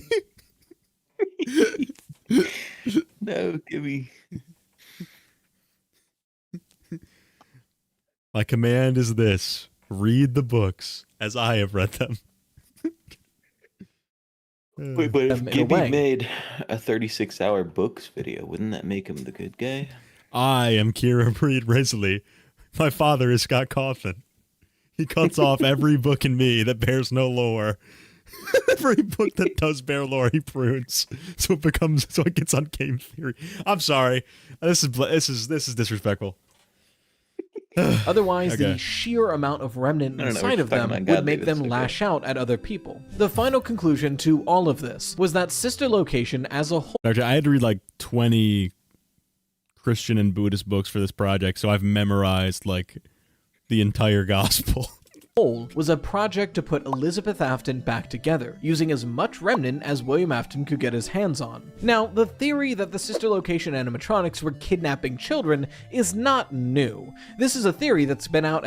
20, yeah, I read a lot by Living Buddha, Living Christ by Thich Nhat Hanh, Fear by Thich Nhat Hanh, The Power of Now by Eckhart Tolle, The Four Gospels, the Gospel of Thomas, which is a Gnostic gospel, it's not considered canonical. Couple books by John Lennox, which are mostly on science and theology. A bunch of podcasts from Alex O'Connor. I read a bunch of stuff. It was crazy. As long as the games have been. But up until this point, the only evidence we had to suggest this was vibes-based. Like, yeah, the animatronics were built to kidnap children, so they probably did so. Is There was no actually good smart about evidence some to back things. this up. Impossible. And No. because of that, and how This much of can't a be. mess it makes the timeline, a lot of people assumed that to not be true for that reason. We just didn't have any good evidence. But thanks to that fucking candle, now we do. Okay, whoa, Ryan Toast. Who the fuck do you think you are? I ought to slime you regular style, not to be confused with Gibby style. See, this is why I hate Gibby. Like, why do you have to do that? Because now that word is ruined forever. It was such a good word. Now it's got like at least several other. Yeah, but now you have to specify. Now every time I say I'm going to slime you, I have to specify that it's regular. You know what I mean? Standard style. Yeah, and as that's- opposed to that's a funny addition that Gibby you have style. to say. Yeah. He ruined, dude. Gibby ruins everything. Oh my goodness. Frick. First the long slop that ruined all of YouTube forever. Again, there is a lot more evidence and theory crafting in that main video, so you really do need to go watch it. But I really wanted to take that theory and see what it would mean about the rest of the timeline if it's assumed to be true. And frankly, I kind of do assume that it's true because it's so well evidenced. Even T-Dreads mentions some of those implications. The fact that if in Sister Location, a bunch of kids were killed but never really mentioned again, that means one of the main counter-arguments for the DCI, the fact that the victims never appear again, is shot dead in the water. This T-Dreads guy's a genius. But I specifically And probably very handsome. want to talk about how this And probably smells Fazbear's feet. many more victims might affect the timeline after Sister Location. Because if Ennard isn't just the missing child incident victims and Elizabeth, but instead the missing child incident victims, Elizabeth, and like a bunch of other kids, I think this finally gives me a good explanation for one of my theories I've been trying to prove for some time now. So let's do one more look at the creation of the Tangle. We should do a quick refresher very quickly. I know a lot of people are miffed about the... Oh no. He's gonna say that all the kids that got get guts theoried are in the freaking Tangle. TD, those books aren't canon to FNAF. I can't change my name TD, for those 14 books aren't canon to days. FNAF. I can't change my name for 14 days. I believe they call this biblical prophecy. I believe they call this Edwin Bodhisattva. Edwin's about as far from an enlightened being as you can get. current direction of Five Nights at Freddy's, how it's very science fiction forward and not really supernatural. Exoid. So I figured it's high Antigua time to boyfriend. go back and refresh ourselves on some of the earlier parts of the Five Nights at Freddy's franchise. The This guy's trying to do a recap. Mado in heaven. parts that were more supernatural and barely science fiction at all that were made by Scott Cawthon, like Sister Location, this game, get wrecked, FNAF has always been sci-fi. But self-righteous snark aside, the animatronics of Sister Location carry throughout multiple FNAF games, and it can be a little confusing to follow that line, especially if you're not up to date with all of the evidence and arguing based around those animatronics. In Sister Location, the animatronics are very unstable, and by the end of the game, they have all shed their exoskeletons and form into one mass conglomerate, Ennard. This Rytos is low-key a content farm, but he's chill, so it's good. Wait till you meet T-Drids. This thing is made up of all of the endoskeletons of every other Funtime animatronic. Circus Baby, Ballora, Funtime Freddy, and Funtime Foxy. Once they form into this creature, they trick Michael into the scooping room, scoop out his inside so they can wear him like a reverse Springlock suit, and exit the building, finally being able to escape the bunker because... Telling the guy with a live channel that someone else is a content farm. They look human. And this plan works, and they keep living in Michael for some amount of time until Michael Afton's body starts... You should low dreads you in Lee. Dude, that's a peak one. You should low dreads you in Lee. Cover portal clues. It'll solve the entire lore of Gibby's non-existent soul. Starts to rot, and they need to make a break for the sewers and escape. Now, Michael Afton should be dead here, but for whatever reason, like every other human in this franchise... And you're supposed to be dead. I got better? He just kind of dusts himself off. Now, that's pretty straightforward. As weird as that is just the plot of Sister Location. There's very little theory... People are going to start saying that now. Oh, that's going to be the new 1980 True. I'm going to start saying it. Going on yet. The big question is... How does this? I'll make a cup of coffee. Turn it to this! Cut my life into pieces! We get the answer to this once again in the source code to a Scott website. Actually, 2 websites. In the lead up to FNAF 6, we got a conversation between the source codes of scottgames.com and fnafworld.com. The conversation reads as follows. You are crowding us. Be quiet. You can't tell us what to do anymore. Yes, I can. You will do everything that I tell you to do. We outnumber you. That doesn't matter, dummy. We found a way to eject you. You would be lost without me. Say bye to our friend. So this leads most people, and myself included, to assume that at some point, Elizabeth Afton, or Circus Baby, was kicked out of the rest of Ennard due to either her loyalty to Afton or just generally being insufferable. So when Circus Baby is ejected, she forms into Scrap Baby, and the remainder of Ennard forms into Molten Freddy. We then see both of them in FNAF 6, and they're both burned away for good forever, right? Now I have a choice. Okay, but that's the physical timeline of these robots, something that's fairly self-explanatory and doesn't require that much speculation. The huge question comes into the spiritual timeline of these robots. Well, for the longest time, and to an extent still, I believe in Molten MCI, the idea that this creature is made up of the souls of the Missing Child Incident victims, or at least their remnant. But how would that work? Well, it's a theory that most people work backwards from, as most of the evidence for it comes at the end of its timeline. In FNAF 6, we get this image for completing the Lorekeeper ending, which shows 4 named tombstones and 2 hidden ones. The hidden ones are very hotly debated. Is it Charlie, the Crying Child, Elizabeth, Cassidy, the Vengeful Spirit, Andrew? Who knows? I have my own... I am so ones are very hotly debated. Is it Charlie, the Crying Child, Elizabeth, Cassidy, the Vengeful Spirit, Andrew? Goat mentioned, goat mentioned, goat mentioned, goat mentioned, goat mentioned, goat mentioned, goat mentioned, goat mentioned. What is ejected from Edwin and Elizabeth's brains? This guy's guts theory maxing. Guys, it's Anthony. It's legally distinct angry boy. Legally distinct angry boy.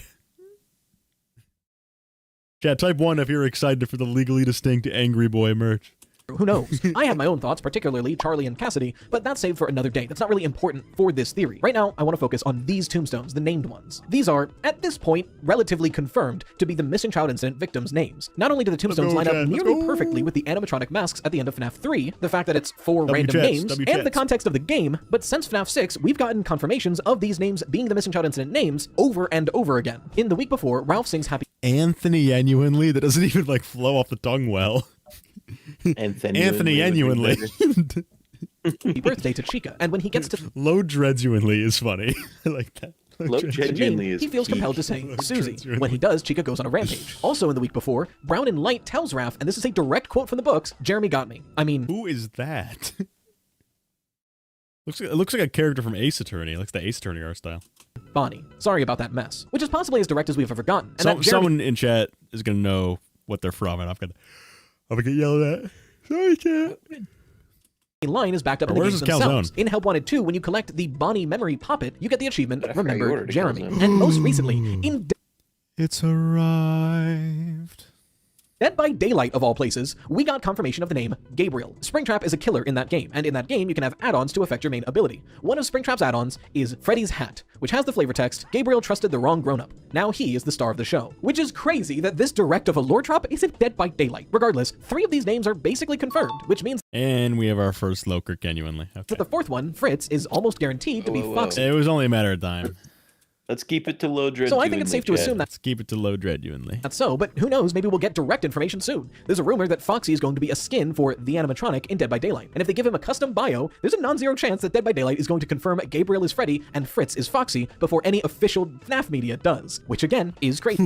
Oh, I thought Epic said low bit rate, Ewanly, because of Rye is like flickering in and out of existence.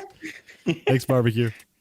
So we know that completing FNAF 6 allows the missing child incident victims to find peace and rest, which implies they were in the fire. So if they were present at FNAF 6, well, who were they? Obviously they're not Cassette Man or the player, and of the 4 main antagonist animatronics, 3 of them have quite obvious identities. Stitch line, Ewanly. Is a fan name. This animatronic is characterized Low Andrew Ewanly. credited as William Afton. Lefty, although immediately a little more obscure, thanks Low Dreads and Ewanly. to its blueprints and this rare screen you can get, we fairly clearly know this thing was created to capture the marionette and currently has it inside of it. So that's charming. Genuinely also considered offensive. Low Kib and Ewanly. Low Fred and Ewanly. Our baby is just broken up Circus Baby, so likely it's Elizabeth Afton, especially since we got that conversation between Circus Baby and someone else, where Circus Baby was kicked out of Ennard. Meanwhile, the only I like Low Tom Ewanly. Low Tom Ewanly's good. Low Tom Ewanly's good too. Low Tom Ewanly. animatronic left, Molten Low Hudson Lee. Low Hudson Lee. Freddy is an amalgamation that speaks in multiple voices. This isn't rocket science. If we have a group Bowser and Ewanly for Bowser. of souls left over, they're in Molten Freddy. But like I said when I started this tirade, the Low Schedule. evidence that the missing child incident victims are in Molten Freddy is strongest at the end of the timeline. It gets funky the further back up you go. Molten Freddy and Scrap Low Fentuanly. Baby likely formed out of We're just saying words. Ennard based off that conversation, which means that the Low God David and Ewanly. That sucks. That sucks. MCI victim remnant must have been within Ennard to split off into Molten Freddy, which means that at some point the Low Guts Ewanly is good. missing child incident victims remnant must have been injected into the fun times as they make up the components of Ennard. That's all fairly self-explanatory, but it becomes a hot button debate when deciding when and how the missing child incident victims remnant ends up inside the funtime animatronics. Now again, I have my own thoughts on that, but it doesn't really matter for today's theory. The evidence we have suggests that the MCI victims remnant is inside of the funtime. 14 Ewanly. 14 Ewanly. That one's so good. I might have to throw that in a Golden Freddy video. 14 Ewanly.